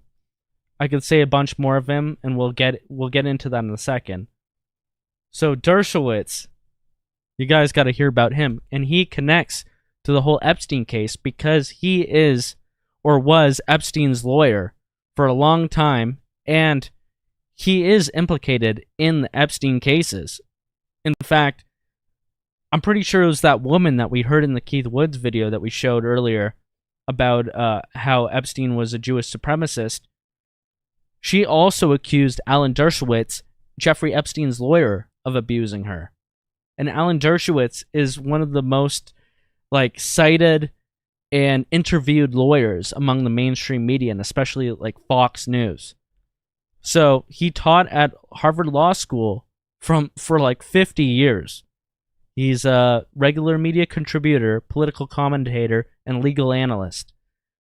And he has a lot of high profile and often unpopular cases and clients as a lawyer, including Mike Tyson, Patty Hearst, Leona Helmsley, Julian Assange, Jim Baker. Some of his major legal victories include all these people here, but he served as the appellate advisor on the murder trial of O.J. Simpson. Okay, interesting. And he was part of the legal dream team with Johnny Cochran and F. Lee Bailey. So you know Johnny Cochran. If the glove don't fit, then you must acquit. So using weird tactics of getting O.J. to clumsily put on a glove and then make a spectacle in front of the courtroom. So weird lawyer tricks like that. He was a member of the Harvey Weinstein's defense team in 2018 and President Donald Trump's defense team in his first impeachment trial. And he was a member of Jeffrey Epstein's defense team and helped negotiate a 2006 non-prosecution agreement on Epstein's behalf. Now, court documents unsealed in January 2024, so this is the most recent thing, allege that Dershowitz had sex with a minor trafficked by Epstein on numerous occasions and was present alone at Epstein's home in the presence of young girls according to sworn testimony. So, yeah, can you imagine that this guy right here was involved with that kind of stuff? No, I can't believe it either.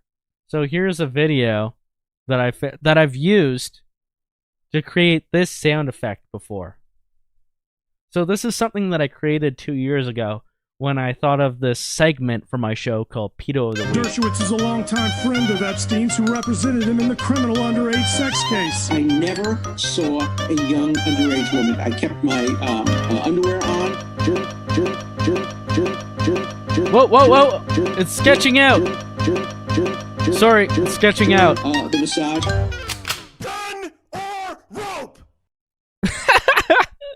Well, there you have it. So I'm going to play the video that actually came from. I just wish to reiterate and to reaffirm the statements which have already been made on my behalf by... So this is from April 2019. Ellen Dershowitz. Alleged sex slave victim was still a prostitute, he says. Britain's Prince Andrew speaking out for the first time today to deny accusations that... Hold on, I don't know what's going on here. Oh, there we go. That he had sex with an underage girl, allegedly being kept as a sex slave. That young woman also claims she was forced to have sex with high-profile defense attorney and Miami Beach resident Alan Dershowitz, who also denies those accusations. Local 10 News investigator Bob Norman spoke with Dershowitz today. She's an admitted prostitute. She's a serial liar. Attorney Alan Dershowitz today lashed out at his accuser, Virginia Roberts, who swore in a new affidavit that he had sex with her while she was an underage, quote, sex slave of wealthy Palm Beach financier Jeffrey Epstein. She's lied. But she wasn't lying about being sexually abused by Jeffrey Epstein as a minor, correct? That is between her and Jeffrey Epstein. Roberts, one of dozens of underage girls allegedly recruited by convicted sex offender Epstein, also released new photos, including this one she says was taken by Epstein when she was about 15.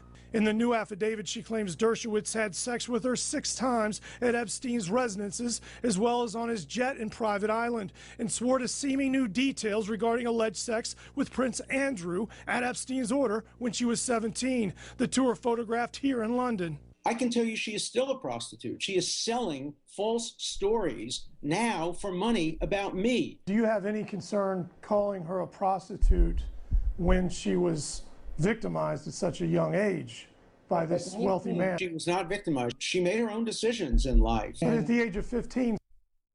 Imagine talking about like an underage sex trafficking victim like that. Some would say that's a little young and that she was taken advantage of. I'm talking about the age of 19. Look, that's between her and the federal government and the people that she claims victimized her. Dershowitz is a longtime friend of Epstein's who represented him in the criminal underage sex case. Could you please? I never saw a young underage woman. Yet Epstein's former butler swore under oath that Dershowitz was at Epstein's residences at the same time underage girls were there. Were there young women in another part of the house giving massages when I wasn't around? I have no idea of that. Dershowitz did say he once received a massage at Epstein's mansion, but from an adult woman. I kept my underwear on during the massage. I kept my underwear on during the massage. Okay.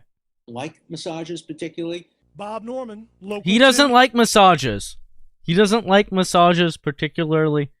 That's where I know he's guilty. Like, I could have believed him up until then, but anyone who says they don't like massages, you're fucked in the head. You're lying. You're up to something. During the massage, I don't like massages particularly. Bullshit.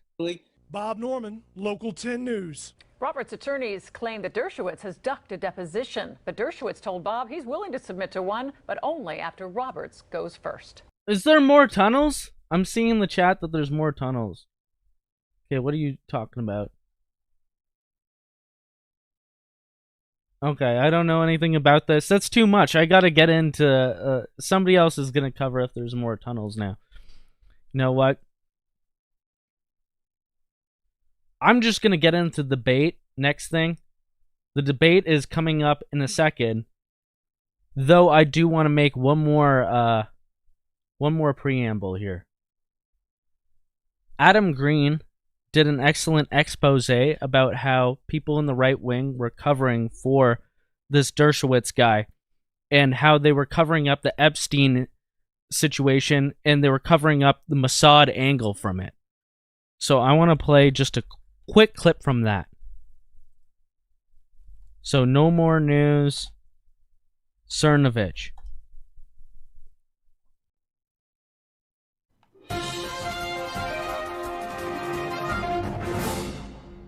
Hello, I'm Adam Green with No More News Does unconsciously or something. So I am welcoming this trial. About. All right, so I'm going to play a bit of this video, and then we'll get right into the debate, and it's going to be about like 40 minutes of debate, and then we're going to end the stream. But check this shit out. It's very interesting. Jeffrey Epstein, Alan Dershowitz, and Mike Cernovich, and some common themes I'm seeing between the three. Headline out of Jerusalem Post today, Alan Dershowitz is defending characters accused of child trafficking in a mock trial. The celebrity lawyer will defend the brothers of Joseph in November at the New York's Temple Emmanuel. In the Bible, Joseph's brothers kidnap and sell him into slavery because they are jealous of him. And they got the image here with Dershowitz, which is a little tropey from Jerusalem Post with his hands together, but maybe this is just some kind of unintentional thing that Dershowitz does unconsciously or something. So I am welcoming this trial. This is the first opportunity I have. So that's just a side note, but let me know what you think about that in the comments. So getting into the article, Ben Jacobs here posted that as the Epstein controversy swirls, Dershowitz is appearing as the defense lawyer in a mock trial for child trafficking based on the story in Genesis, and I guess he's going up against Chris Christie. Another headline, Dershowitz defend Bible figures from child trafficking charge, and they make it a point to mention here that two of Epstein's accusers, Virginia Roberts and Sarah Ransom, also have said that Dershowitz abused them. So pretty interesting that he's doing this public trial, considering all the news about surrounding him lately. And then we have this, another connection, law.com. Alan Dershowitz's argument for lowering the age of consent leaves some lawyers, quote, rightly troubled. Retired Harvard lawyer Professor Dershowitz, implicated by two women in financier Jeffrey Epstein's national sex scandal, is under fire for his 1997 op-ed that laid out a legal argument linking abortion in the age of consent. Oh, he looks like such a nice guy there, doesn't he? JTA. Yeah, so there's Alan Dershowitz for you. But I think that he also employs, as Adam Green says in this video here, people like Mike Cernovich, who's like a conning shill that runs interference for people like Dershowitz and even Epstein. So Mike Cernovich, I remember back in like 2016, 2017, he was one of the main people, and in 2019, claiming that he was exposing Pizzagate, he was exposing Epstein, and he even filed a lawsuit.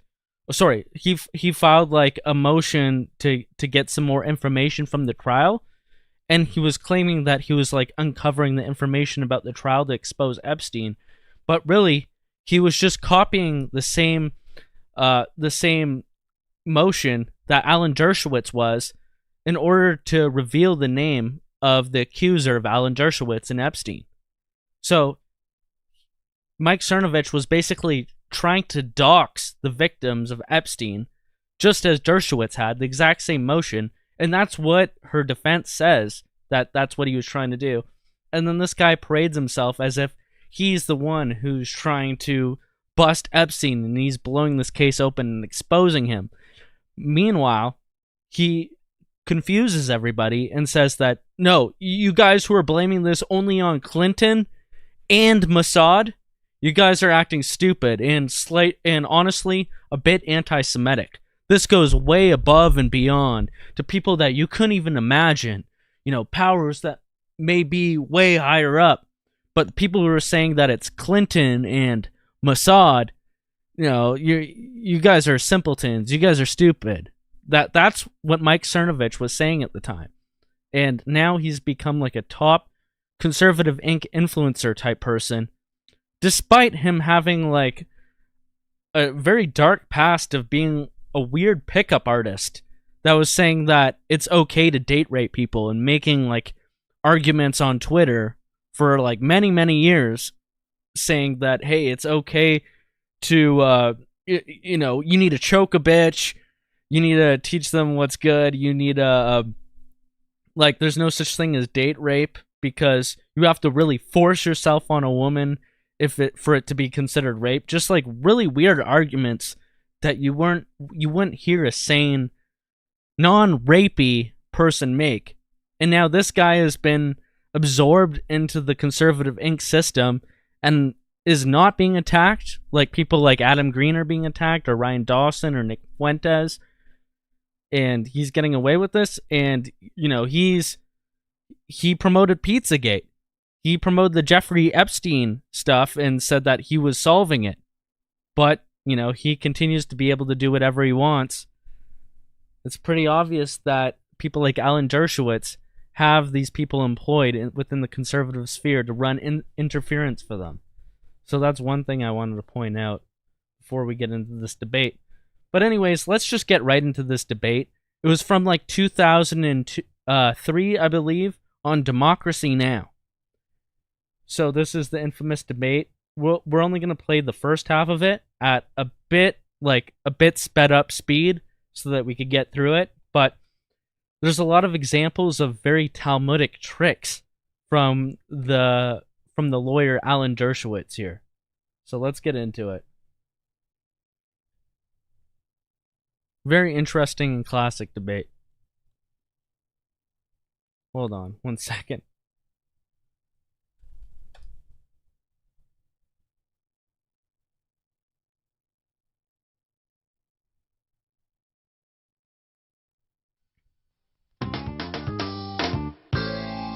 There we go.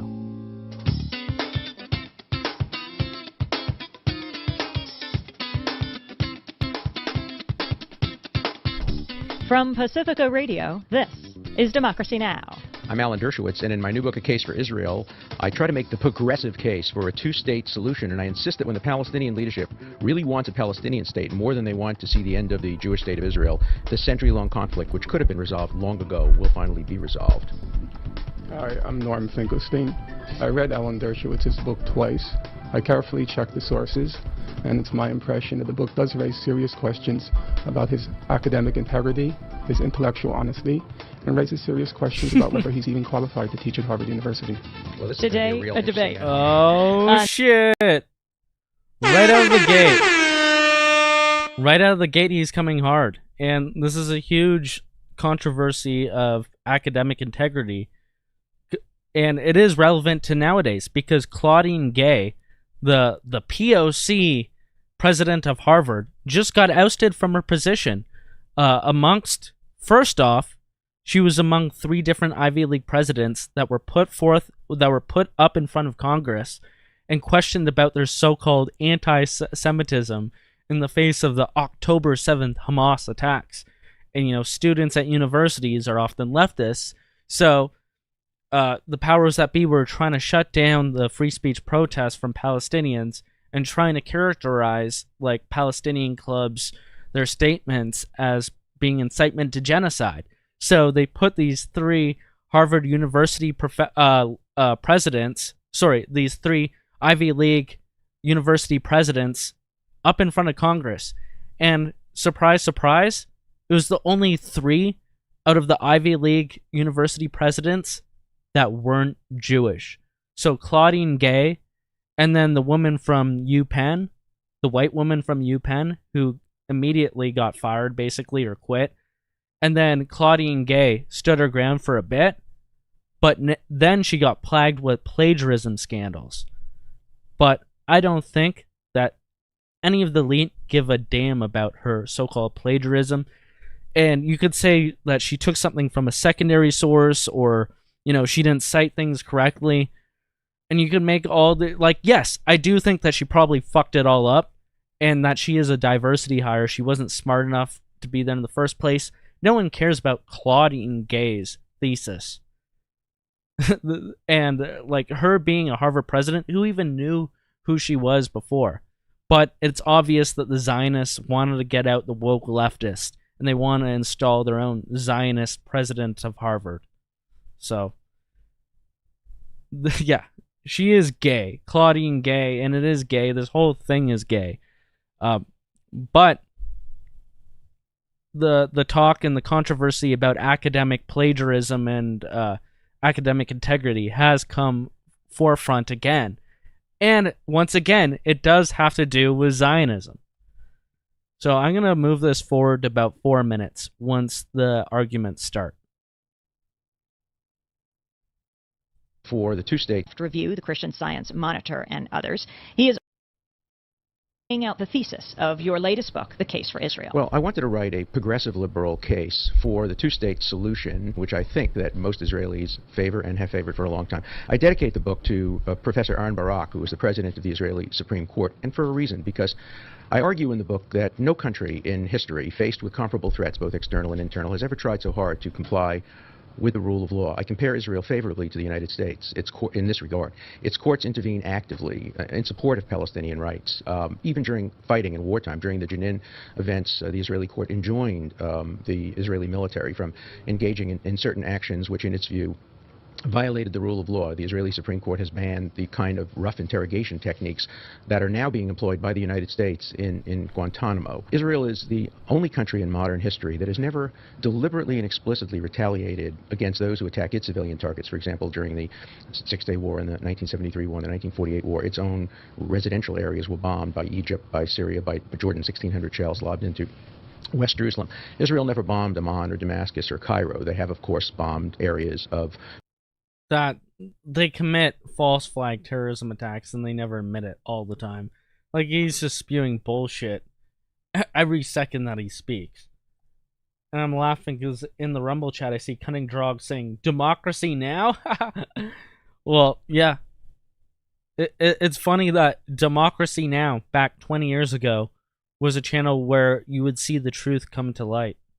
Beirut, and in the process have killed innocent civilians. But there's an enormous difference between doing, for example, what the United States and England did in the Second World War, bombing Dresden or Hiroshima and Nagasaki. That is deliberately targeting civilians and going after, the way the United States did in Iraq, of which I am very critical, but nonetheless what the United States did, going after military targets knowing that they're going to kill civilians in the process. And so myself, I oppose the settlements. I've always opposed the settlements. The problem is Israel should never have occupied people. Land is different from people.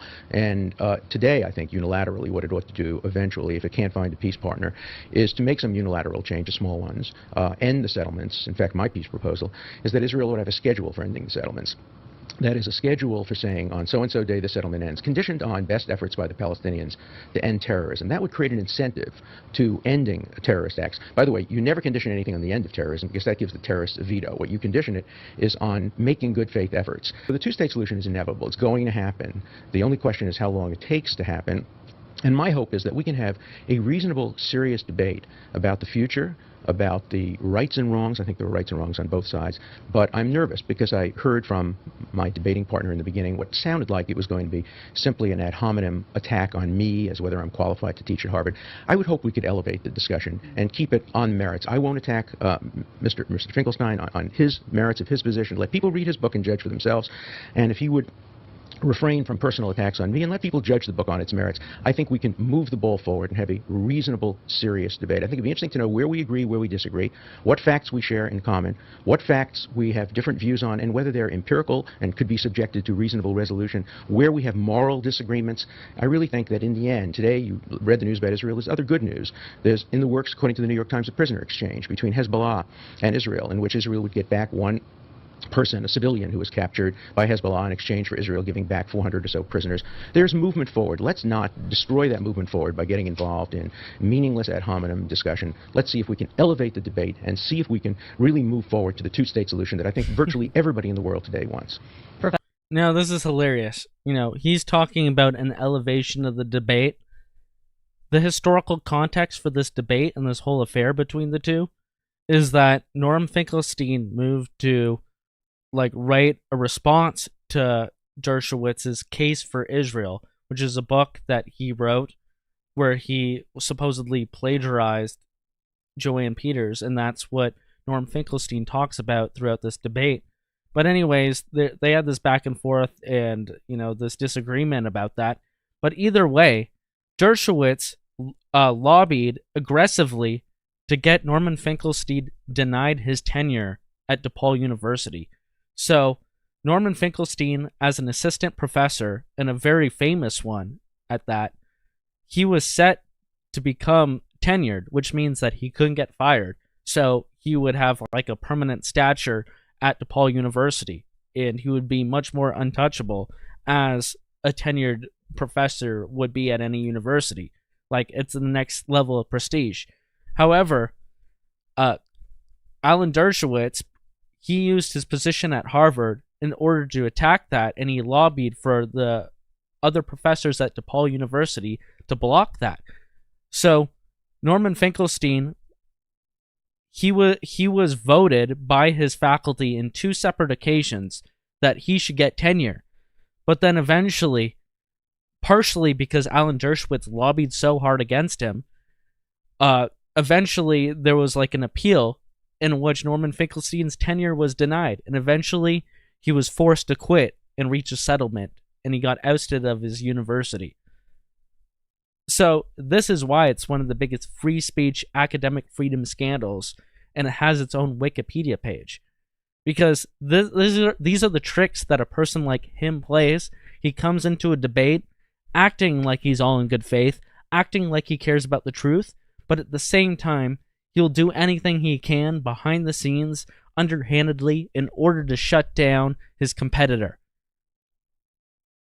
including getting them fired from their job, attacking their livelihood, all these things, because he doesn't like what he is saying about his honestly very faulty scholarship. News. There's in the works, according to the New York Times, a prisoner exchange between Hezbollah and Israel, in which Israel would get back one person, a civilian who was captured by Hezbollah, in exchange for Israel giving back 400. We already passed this. Your response. Well, I appreciate Alan Dershowitz's seriousness, at least in these remarks. I have no intention whatsoever of getting involved in an ad hominem debate with Mr. Dershowitz. I'm interested in the facts. I was asked to come in and discuss his new book. I went home, purchased 1 copy. In fact, I purchased 2 copies. I read the book very carefully. I did what someone serious does with a book. I read the text. I went through the footnotes. I went through it very carefully. And there's only one conclusion one can reach, having read the book. And this is a scholarly judgment. It's not an ad hominem attack. Mr. Dershowitz has concocted a fraud. In fact, Mr. Dershowitz has concocted a fraud which, amazingly, in large parts... I love the way he talks. He talks like me when I have a bowel movement that is not going through and I need to take a shit. Oh, when I have my IBS for my Crohn's disease. That's why I like my brother, Norm Finkelstein. Norm Finkelstein, the good Jew, just like I'm the good Jew that's trying to tell the truth. Despite my Crohn's disease, me and Norm Finkelstein will push through. God bless you, Norm Finkelstein. He plagiarized from another fraud. I found that pretty shocking. I found it shocking coming from a Harvard professor. I find it shocking coming from any professor. Now, we have to cut off at one point. I just want to warn everybody here that, although I'm not a litigious person, when you make allegations of plagiarism, when you make allegations of plagiarism, that's a... The guy who says I'm not litigious, who, lobbied to get him denied his tenure, and it eventually worked. Technical I agree. Which has great legal implications. I agree. And, I can't obviously sit quietly by and, you should accept an allegation let's look at the evidence. Of plagiarism. All right, let's look at the evidence. Who is the plagiarism from? Let's look at the evidence. In the first 2 chapters of your book, you extensively reproduce all of Joan Peters' pages in her book. I read it carefully. In 1984, show me I'm going to show you. Show me one sentence. I'm going to show you. Okay. I think I made available the charts to you. No, you've shown me nothing. Let's start with that. That's a categorical lie. Alan, what you're hearing now on radio is that a claim that Mr. Finkelstein made available to me certain charts. No, that is a categorical lie. No. Okay, Mr. Dershowitz, I think you had about 5 minutes time. I wasn't looking at the clock. If we're going to have a civil debate, you're going to have to remain... But it's not going to be a debate about me. Let me be very clear about that. I'm not debating you. I have no interest in you, Mr. Dershowitz. Right. None at all. I'm interested in the scholarship, and I'm interested in the facts, and I'm interested in your book. Now, in 1984, one Joan Peters published a book called From Time Immemorial. The book was universally recognized by serious scholars to be a fraud. Yep. Without wanting to toot my own horn, I'm widely recognized as the person who exposed the fraud. Yeah, and that he did. And he sent out his dissertation to all these different academics, including Noam Chomsky. And Noam Chomsky replied back to him and said, yes, this is really important. You did a great job, but you are going to ruin your life. You are going to ruin your academic career. And it did ruin his career. However, the truth has a way of rising above to the surface.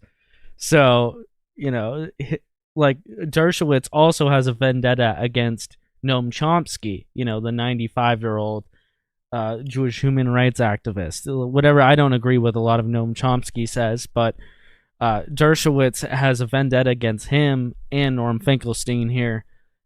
And yeah,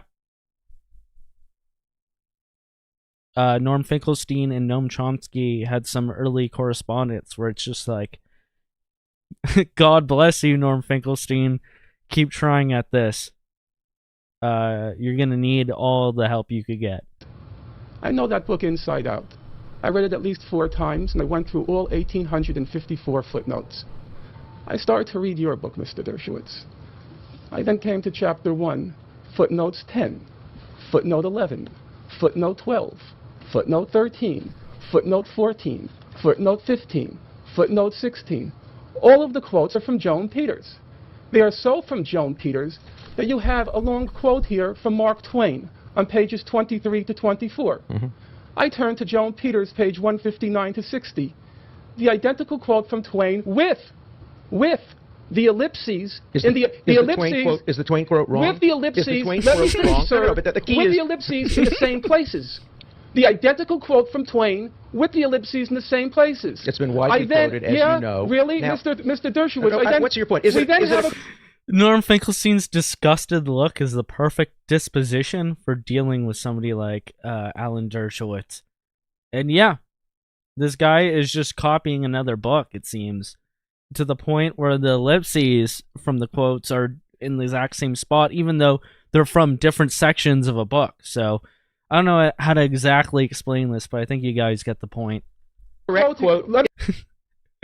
If I want to be a Jewish lawyer, I would say, if the ellipses fit, then the accusation of plagiarism is legit.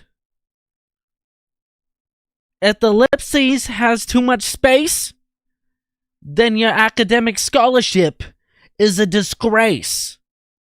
There we go.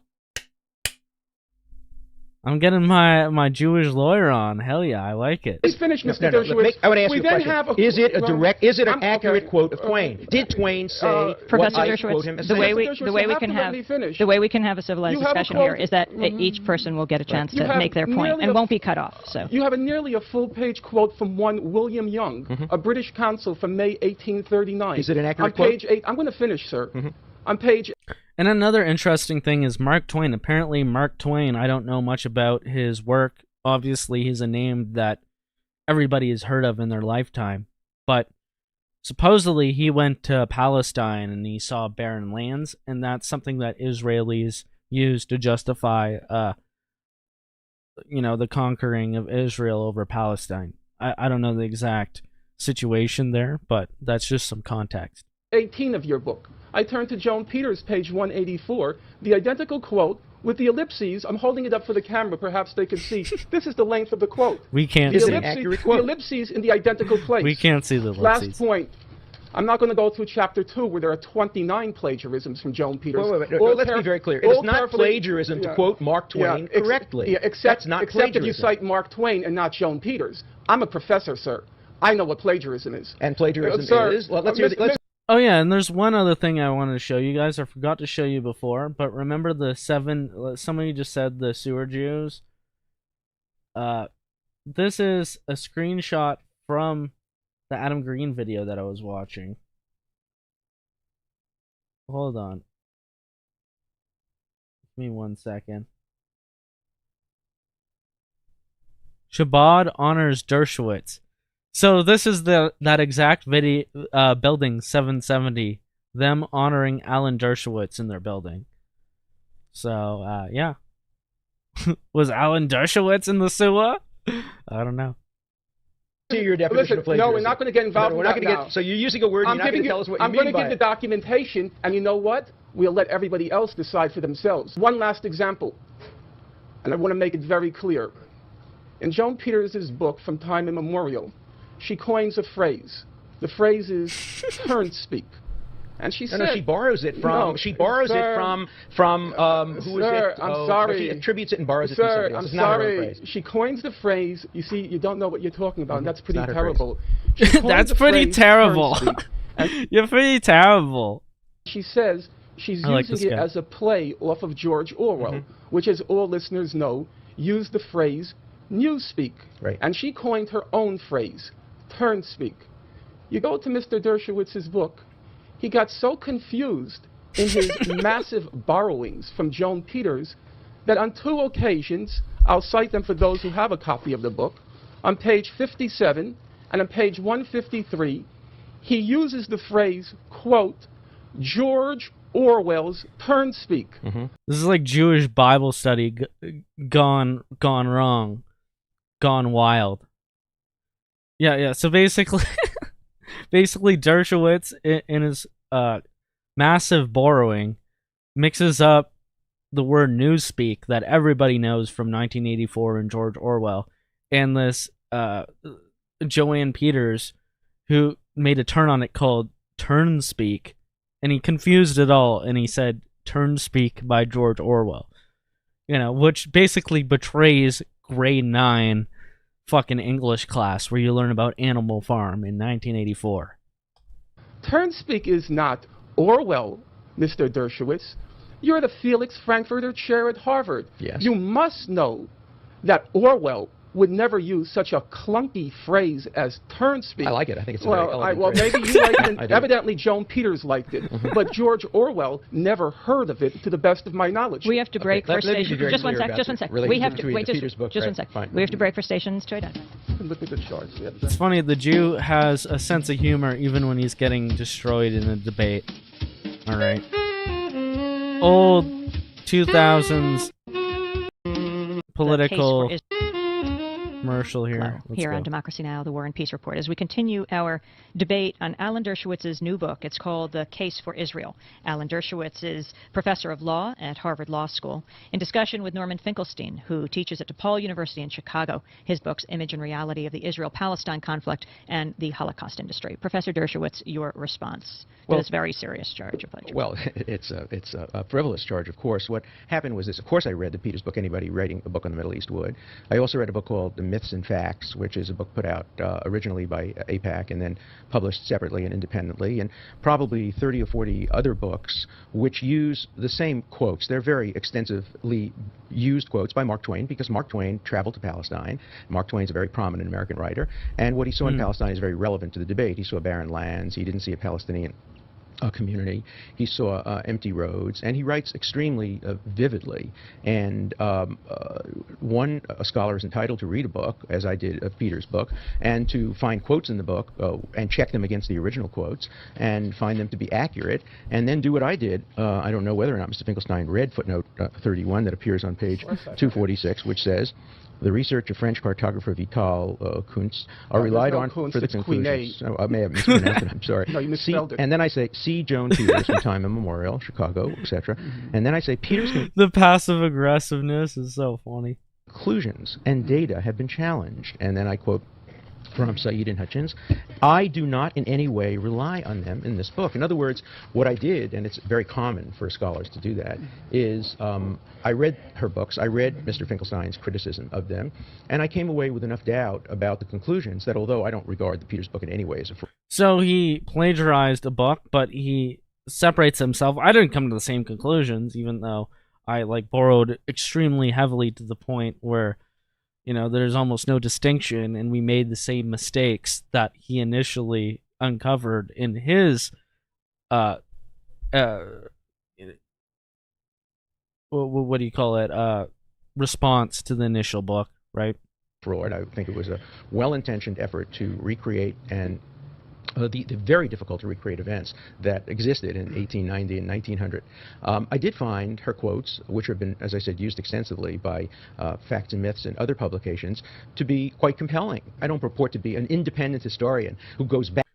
Oh, and by the way, I did edit this like a year or two ago, so I edited out all the insignificant parts of this first part of the debate, so it's more smooth. Back to the Middle East and reads original documents. I'm making a case. I'm doing what a lawyer would do. And what lawyers do is they find sources, they check the sources. I had a research staff that obviously checked the sources. I haven't heard a word from Mr. Finkelstein suggesting that the quote from Mark Twain is not an accurate quote. Now, if Peters had made up a quote from Mark Twain, and it hadn't existed, Mark Twain had never written it, and then somebody borrowed the quote without going to check back on whether Mark Twain had said that, obviously that would be a serious charge. I've done nothing like that. The vast majority of my book deals with current situations. In fact, I start my book by saying there has to be a statute of limitations on grievances. I don't try to base the case for Israel on the fact that Jews lived in Palestine before the birth of Jesus, or the fact that Jews were expelled from what is now Israel in 72 AD. And I argue that Palestinians can't really make the case against a two-state solution based on historic claims that go back 100 years. But in the first couple of chapters, which are quite brief, I recount, never purporting to be creative or original in the recounting, I recount what has been accepted as the traditional history, and that traditional history includes the fact that the land, particularly what is now what would be Western Palestine, what was the part of Palestine allocated to Israel in the 1947 division, was land that before the Jews got there in the first Aliyah, but 1880-something, in the second Aliyah in the beginning of the 20th century, was land that was coming into disuse. Now, these are controversial, by the way. There are some Palestinians who say you shouldn't trust Mark Twain. There are some Palestinians who say you shouldn't trust the various English travelers. Reasonable people could disagree about that. I quote those sources. I lay them out there for people to read so that they can evaluate the claims that Israel was established on the basis of colonialism. I make the following argument, which I'd love to hear Mr. Finkelstein rebut. Okay, I want to say something before he continues about his argument about colonialism, is that he claims that he's coming at this from the point of view of a lawyer. Well, I don't think that coming at history from the point of view of a lawyer makes for an accurate historiography, or histography, whatever the word is there, because he's clearly arguing for a case for Israel. So he's arguing as a lawyer for the case for Israel. So what does a lawyer do? They're going to do anything to defend their side of the debate, which means use lawyer tricks, use loopholes, use whatever they can within their ability to warp the truth in order to make their case for their defendant. Now, that should be obvious. That does not equal real history. And now, obviously, he could say that, oh, well, then somebody could rebut me. Somebody could make a rebuttal. Well, Norman Finkelstein seems to be taking issue to the liberties of the truth that you're taking as a so-called lawyer of history. And Dershowitz's response is to try to get him denied his tenure at DePaul University, which eventually succeeded. So that is another lawyer trick to win at any cost for your defendant. And in this case, he's defending Israel.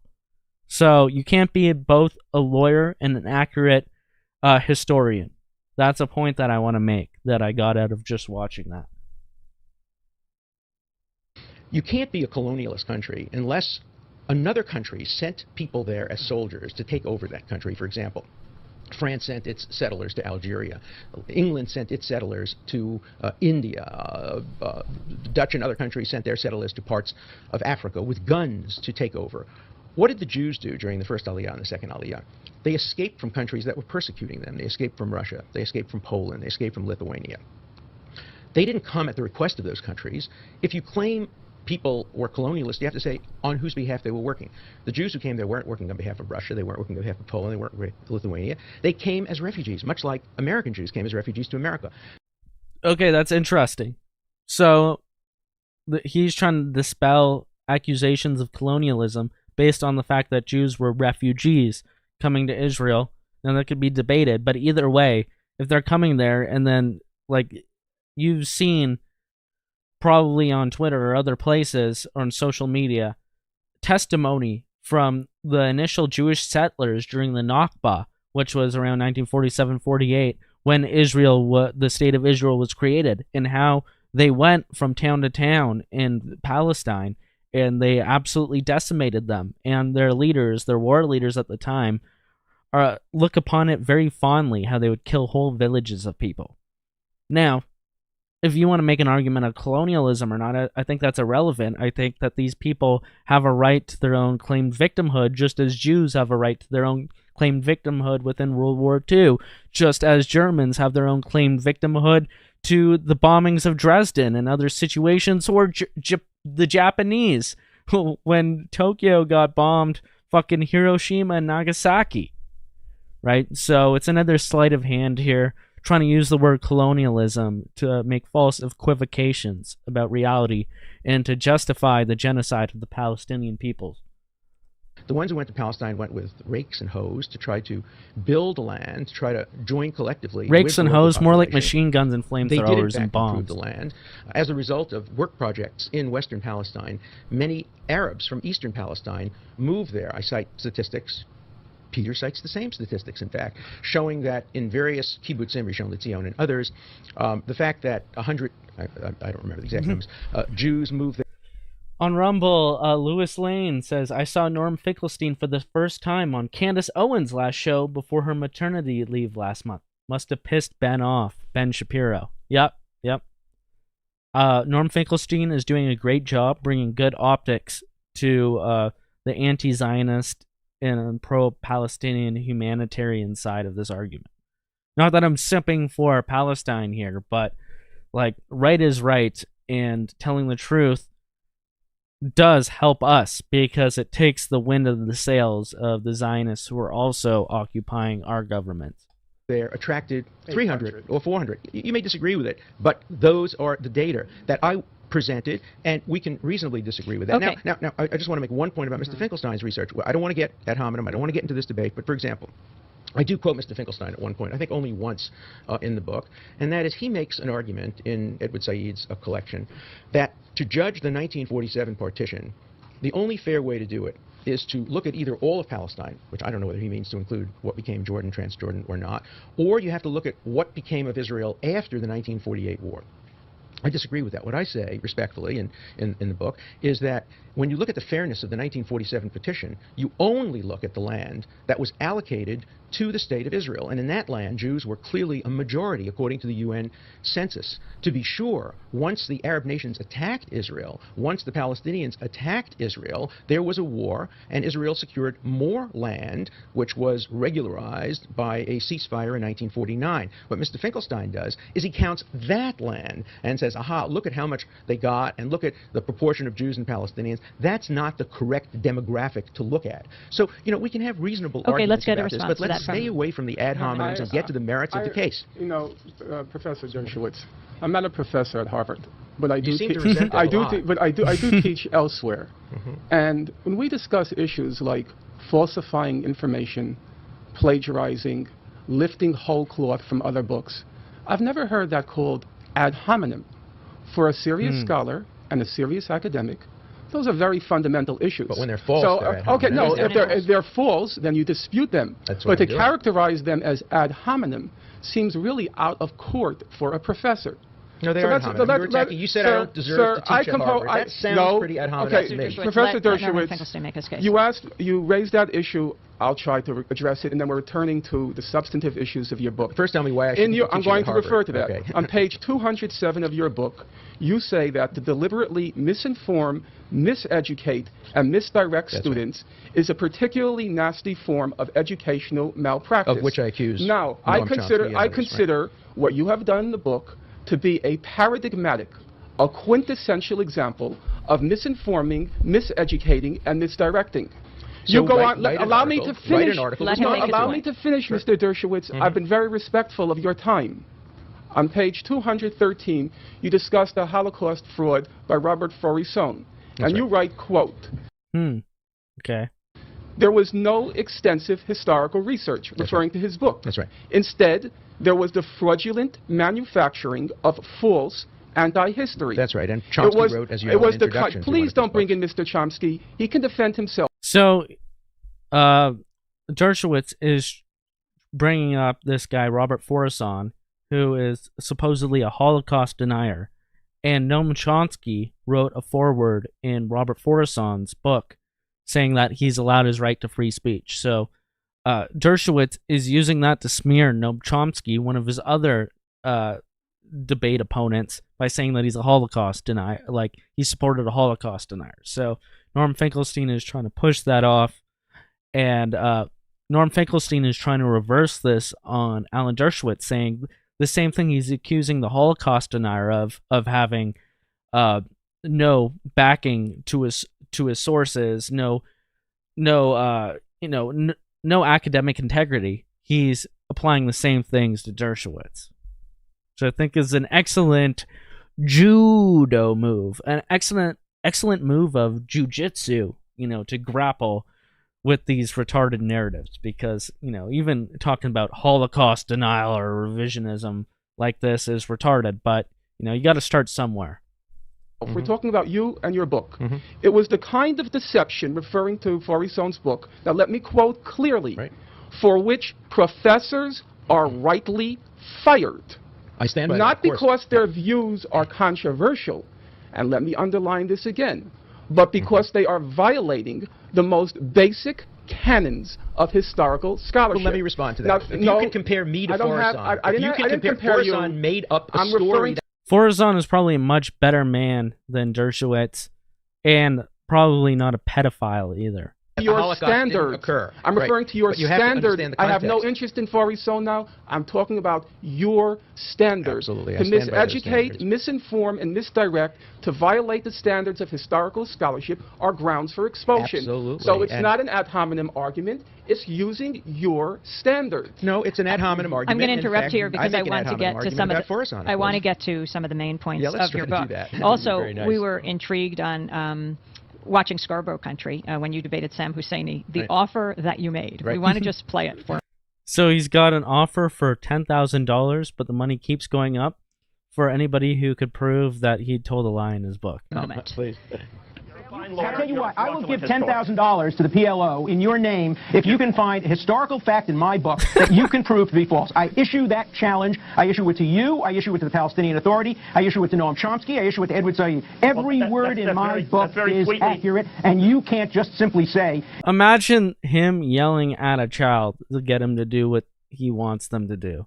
That's a scary sight. It's false without documenting it. Tell me one thing in the book now that is false. That's a scary man. Okay, let's go to the book, The Case for Israel. Can I just talk about that for 1 second? Yes. And let me tell you what he came up with. This is really fascinating if you show the rest of the clip. He said on television, I saw a photograph, or I remember I said a videotape, of Israeli soldiers aiming their guns at that, 12-year-old boy who was caught in the crossfire and killed. And I actually upped the offer to $25,000 if he could produce a photograph or if he could produce proof that he had seen that. Why was I so confident? Because German television did a very thorough study of that one particular incident. Let's just spend 1 minute on that incident. What happened is when that child was killed in his father's arms, the nation of Israel went into almost universal mourning. It was as if Israel accidentally killed a Palestinian kid, and then went into like a day of mourning. As fucking if. I don't... Dude. Alright, let him continue. As if they were sitting Shiva on one of their own children. A child had died, and it looked as if possibly an Israeli soldier might have shot him. When you contrast that to how Palestinians respond to a child dying in Israel from terrorism, dancing in the streets, it's a very striking comparison. Then German television did a study, and they found out that the Israeli soldiers were positioned in a way that it was physically impossible for the bullet from an Israeli soldier to have hit that Palestinian child, and it was virtually certain that the bullet had come from a Palestinian gun. In my view, that's not particularly relevant. When a child is caught in a crossfire, it's a tragic death resulting from the crossfire. Which bullet actually hit him was not relevant. But that was the answer that he came up with. Norman Finkelstein. Well, first of all, I want to clarify. Yeah, I love comment in the chat says dancing in the streets, haha. Now, I remember after 9/11, like I've seen the footage that shows Fox News and other news outlets saying that Palestinians were dancing in the street after 9/11 happened, celebrating. But that footage was taken out of context and was not what they were doing. Yet, meanwhile, we have the dancing Israelis, which were covered up by the media, and any mention of the dancing Israelis and how they were arrested with all that money and different passports on them, and the different white vans that were found all over New York City and New Jersey, how they just got disappeared. Wow. Seems like a case of projection here. Monetary issue. Is it now $25,000? It's $25,000 on that issue. Oh, just on that the issue. In general, right. it's $10,000. And let me be very clear what I said. We heard it. We just saw it on the tape. Let me be very clear. I think it's clear. I then made it very clear. I said afterward, a material, willful distortion of fact. Professor Dershowitz, it's on tape. We just saw it. But we're not talking about a spelling mistake. Oh, no, we're not talking about a minor mistake in a footnote. We're talking about a serious material, willful distortion of fact that I deliberately engaged in. Serious material facts. Right. Let's start. Number one, I'm going to first deal with just concrete facts which are not particularly controversial, which can easily be confirmed. On page 80 of your book, you write that according to Benny Morris, between April and June... Benny Morris being an Israeli historian. Yeah, so Benny Morris, an Israeli historian, and he was Dershowitz was saying this in his book, and Norman Finkelstein is contesting this whole situation. This is very interesting. I have a copy of his book here, which I'll hold up. Right. 2,000 to 3,000 Palestinians were made refugees during the second stage of the flight. Here's the book in front of you. Yeah. Page 256. Can you read what the sentence says? Well, let me read you what I say in my book. In some areas, Arab commanders... Please I'm quoting don't read from the whole Morris. paragraph. No, I'm just reading... In some... let me put the context. Chomsky says that he says Morris does not believe that any Arab leaders told the Palestinians to leave. And I say, in some areas, I quote from Morris, in some areas, Arab commanders ordered the villages to evacuate to clear the ground for military purposes to prevent surrender. More than half a dozen villages, etc., were abandoned during these months as a result of such orders. Elsewhere in East Jerusalem and in many villages around the country, the Arab commanders ordered women, old people, and children to be sent away out of harm's way. Indeed, psychological preparation for the removal of the dependents had begun in 47-48, when the Arab High Command and the Arab League had periodically endorsed such a move in contemplating the future of Palestine. And I say, therefore, Chomsky is simply wrong when he says that there's no evidence, and he says again at another point, nobody today believes that any of the refugees were told to leave. And so I dispute that by quoting Morris himself. You seem to have an obsession with Mr. Chomsky, but he's not here. I'm here. Let's look at the next sentence. I thought I was going to be debating Chomsky today. Let's look at the next sentence, please. So they're talking about supposedly 2,000 to 3,000 Palestinians either being told to leave from their areas so that there was forewarning that they would get slaughtered if they didn't leave, or they were told that their own leaders told them that, hey, you might get slaughtered if you don't leave. So, so that's kind of what they're arguing about, just for some context, and they're going to devolve into it further now. Please, Mr. Dershowitz, this is serious. I agree with you. Read the next sentence. Morris estimates, in your book, I have it right in front of me, the next sentence. Morris estimates that between 2,000 and 3,000 Arabs fled their homes during this phase of the Arab-initiated fighting. Okay, can you please read what Mr. Morris wrote? Well, no, you're talking about one... Please read what he wrote. If I have the whole book, I will find for you, if you want to take time... Norm Finkelstein, can you, if you want the 3,000... Yeah. Let's hear about the 2,000 to 3,000 Palestinians. Yeah. Altogether, about 200,000 to 300,000 Arabs. 100,000! 200,000 to 300,000 Palestinians fled their homes during the second stage of the Exodus. The difference between 2,000 and 3,000 and 200,000 and 300,000. Now, you can check... So, times 100. So, we see a fudging of the numbers by a Jewish Talmudic scholar, Alan Dershowitz, a fudging of the numbers that puts it 100-fold in his favor. Interesting. Checked this many times, Mr. Dershowitz, but you're really going to have to pay the $10,000. No. And I hope you allow me to I hope you allow me to earmark it for Jenin. I would like to give it to Jenin. Let's be sure what the context is of this. I know the context. We're talking about a variety of the OJ trial. This is not the OJ trial. Well, we're not playing a game now. Is your point that you're citing that what you're saying? If you had to divide it by 100, then you didn't want it. Something like that. That's my Johnny Cochran rhyming take on it. in the moment. Norm Finkelstein is in Alan Dershowitz's book, The Case for Israel. He says 2 to 3,000, and it's 2 to 300,000. Your response to that, I Professor argue that 700,000 Arabs. Don't change the subject, That's Mr. not Dershowitz. changing the subject. We're I talking argue about that phase 2, April through June. 700,000 Arabs. Please don't play this game. Obviously, the phrase 2 to 3,000 Arabs refers either to a sub-phase or is a type of graphical error. This is why. So he either made a mistake or he was referring to something else, like a different phase of this overall genocide, of this overall ethnic purge. Okay. Lawyers have a bad reputation. Because you're playing a game now. I've read the book twice. In fact, do I ever dispute that 700? Do I ever dispute that? And this is the Nakba. This is the 1947-48 expulsion of Palestinians from their indigenous homelands, so the state of Israel could be created. But no, we have to look at October 7 in the vacuum, and then we have to all unanimously support Israel every time they say something happens to them. And I'm sure something horrible did happen to them on October 7th. But come on. Horrible things are happening all over the place. Hundreds of thousands. In fact, I've read the book 6 times because I read Joan Peters 4 times. So if you add the 4 times to Joan Peters, Peters, she make this point? with the By the way, for you, it's 6 times. Does she make this point? No. Of course she doesn't make this point. Now, let's go to the other. I'm going to interrupt for a second. I'm going to interrupt because stations have to make their point, which is they have to identify. And we're okay, that's the biggest point that I wanted to get out on this interview. It goes on for about another 15 minutes for just this half of the interview, and there's another half that you could find online. You probably have to go dig deeper for it because the first one is easier to find. But that is probably some of the main points I wanted to show there. Also, they get into a big conversation about the killing of non-combatants, and I think this is a huge thing that Israel uses to their advantage. And they say that the Palestinians, they use like a method where they make the Israelis kill their civilians and their children by Hamas, using human shields or children as their shields, which is fucking bullshit, first of all.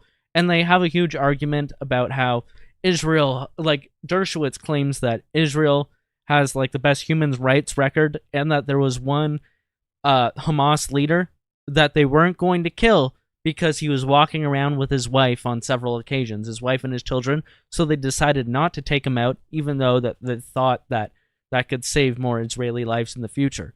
However, Norm Finkelstein, after Dershowitz brings up that situation, Norm Finkelstein points out that they bombed a whole village of people knowing that he was there and killed like 10 civilians and children in a densely populated area.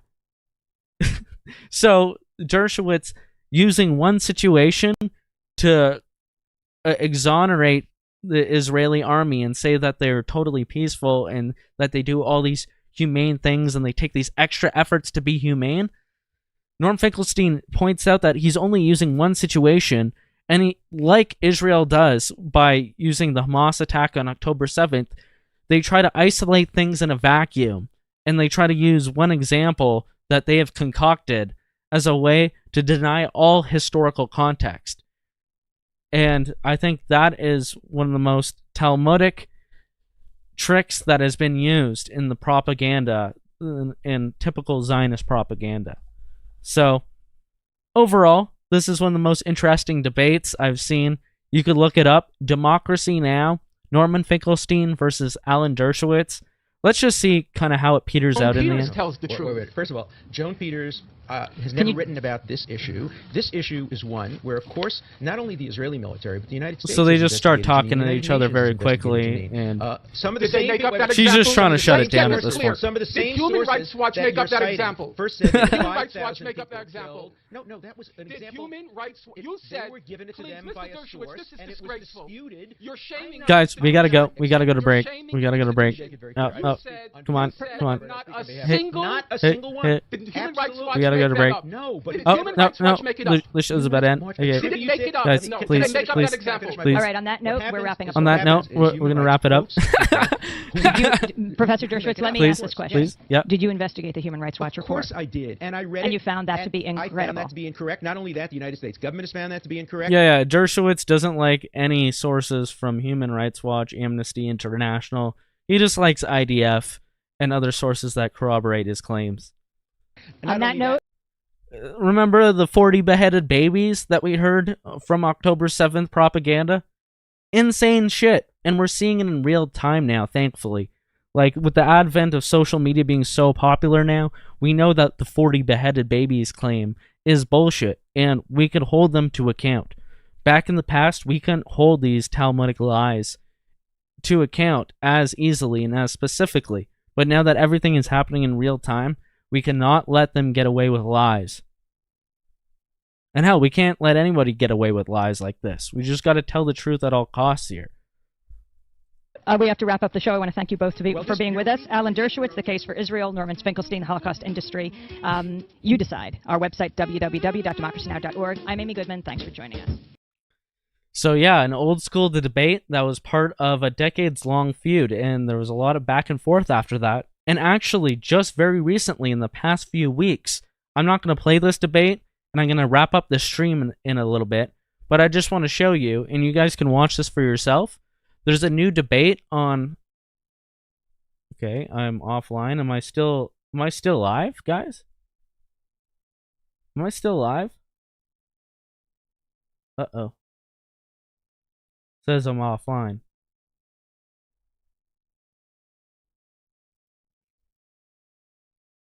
Uh-oh. Guys, give me a second. I don't know if I'm online or offline right now. I think things might be shut down. I'm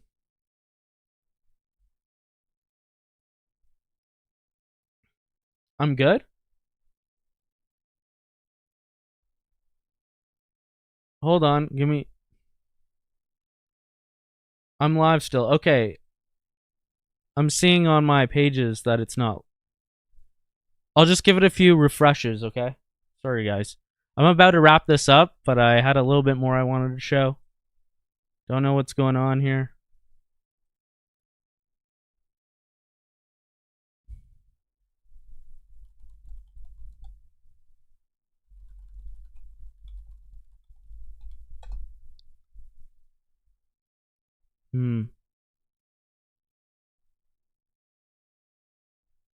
Alright, so apparently I'm still live, but none of my internet pages are working. I'm typing testing into Google and it's still not working. However, somehow I'm still live. But anyways, I got through the rest of that debate there. What I wanted to say is that Piers Morgan, on his show Piers Morgan Uncensored Live, he brought back together Norman Finkelstein and Alan Dershowitz for a debate a few weeks ago, and it's about 25 minutes long, and it's fantastic.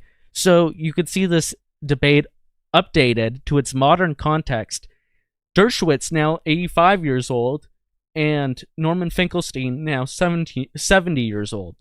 So they face off against each other, and Norman Finkelstein does a fantastic job at once again exposing the lies of Dershowitz. And it seems like there's a whole new crowd of people, including part of Piers Morgan's crowd, who are probably mostly like basic normie conservative Zionists, and they're hearing Norman Finkelstein's side. And I think that is a fantastic progression of information getting out there to the world. Okay, my internet just came back. Well, it's been 2 decades since my next 2 guests agreed to debate one another on live television. So I'm not going to play this, I'm just going to show you the intro. Both Norman Finkelstein and Alan Dershowitz are Jewish, but their perspectives on the Israel-Palestine just conflict like me couldn't be more different.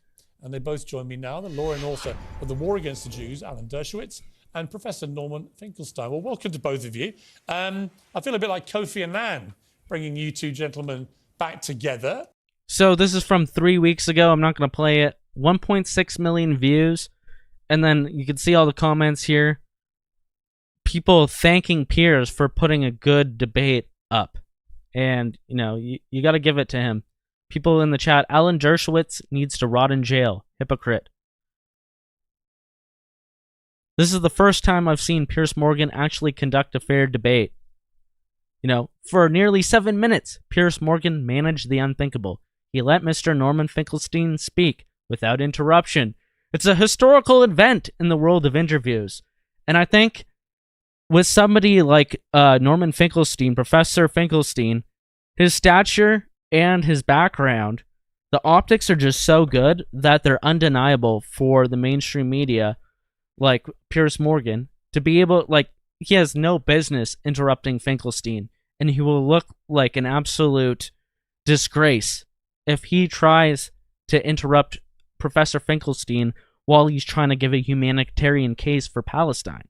You know, he could pull this shit against Andrew Tate, or he could pull this shit against that fucking dumb woman that simps for the manosphere.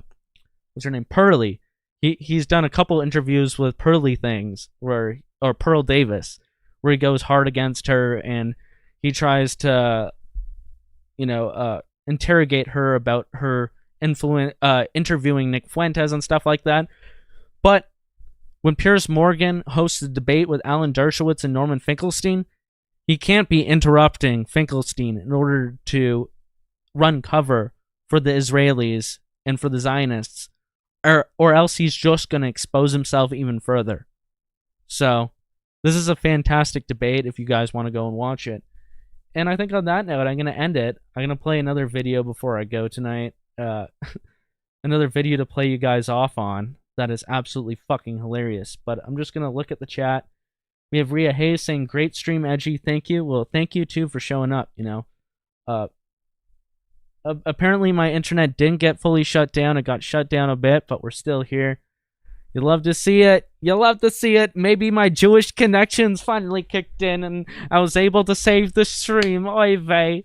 I got my walkie-talkie, and I got the Jews in the tunnel to go and fix all the wiring. And it really saved me here.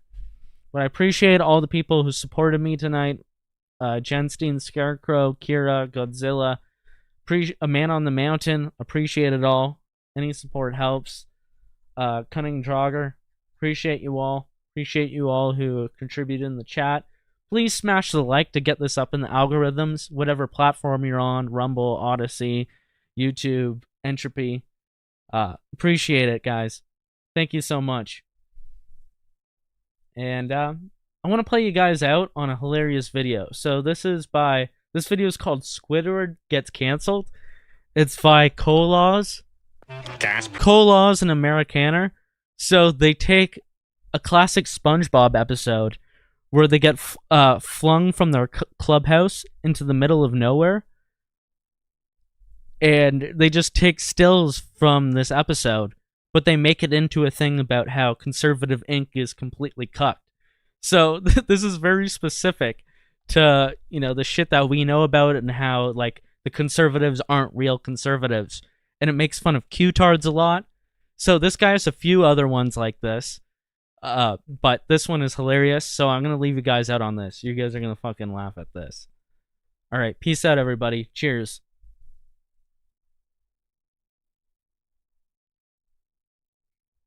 Gas prices sure are high right now. I better bike to gas prices sure are high right now. I better bike to my 3 jobs. Look, Patrick, a sissy libtard. He's probably on his way to get offended and cancel me. He's complaining about gas prices when he's the one who voted for Brandon. When the tangerine tyrant takes control, he's gonna be so triggered. What are you two racist, transphobic, xenophobic, alt-right Nazis talking about this time? Hey, I'm not racist. My wife's boyfriend is black. This is our secret doomsday bunker. The West is falling, Squidward. Don't you two incels watch Rick and Morty? Nothing matters. This is all a fucking chemical reaction, you fucking fucks. Nigga, let me in. I'm trying to social distance. There's a new variant out. Are you two chuds even vaxxed? Vaccines are how the Democrats control you, Squidward. Uh-huh.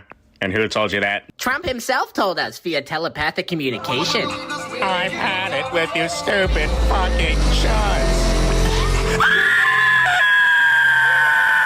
Make a wish, Cuddy. Whoa, what are we doing in the projects? That's right. No, this is not fucking wholesome. We don't even have a Whole Foods. Where am I supposed to get some mid or hope rap hog pussy now? The West hasn't fallen yet, Squidward. It hasn't?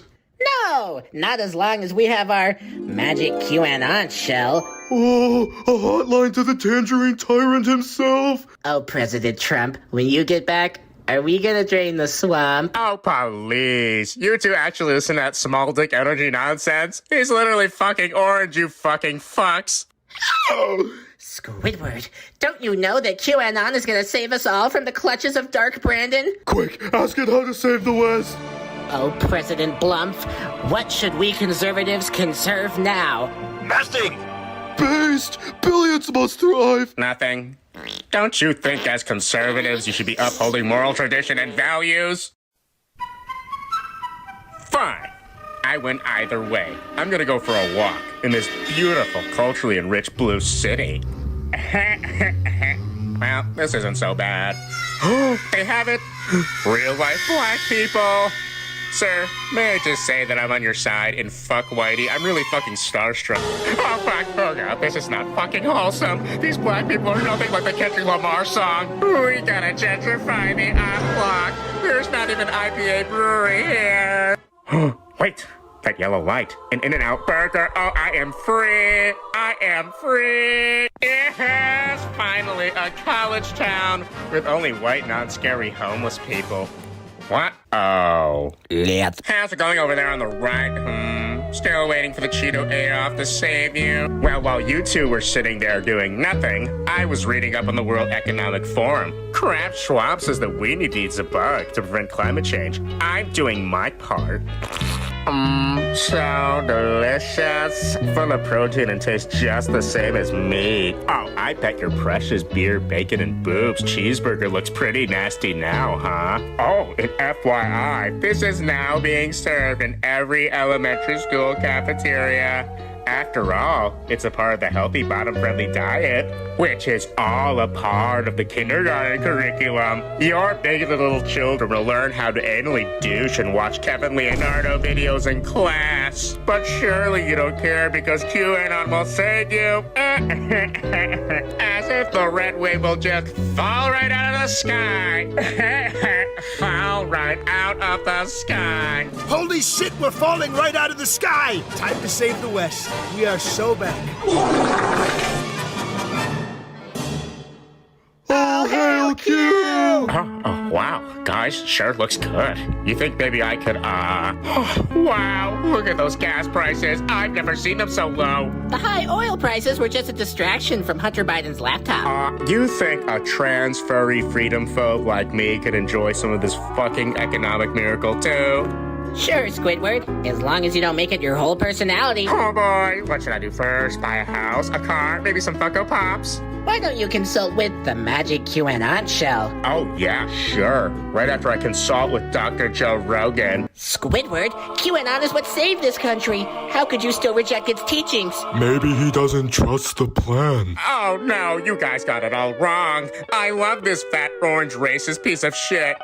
Mr. Trump, should I buy a mansion or a Cybertruck? Neither. What do you mean, neither? I was throwing up a Roman while I asked, can I at least get an affordable G-Wagon?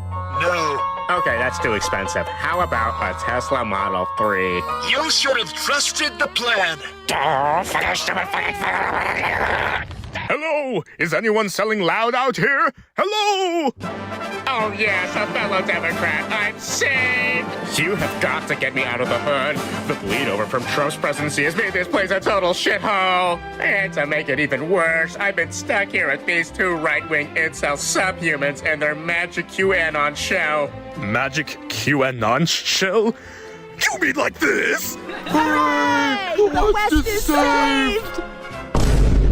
The criminal Clementine told me to come save you, chuds. Okay, Mr. President, what should we do to stop a literal fucking insurrection that threatens our very democracy? Nothing! All hail QAnon! All hail QAnon!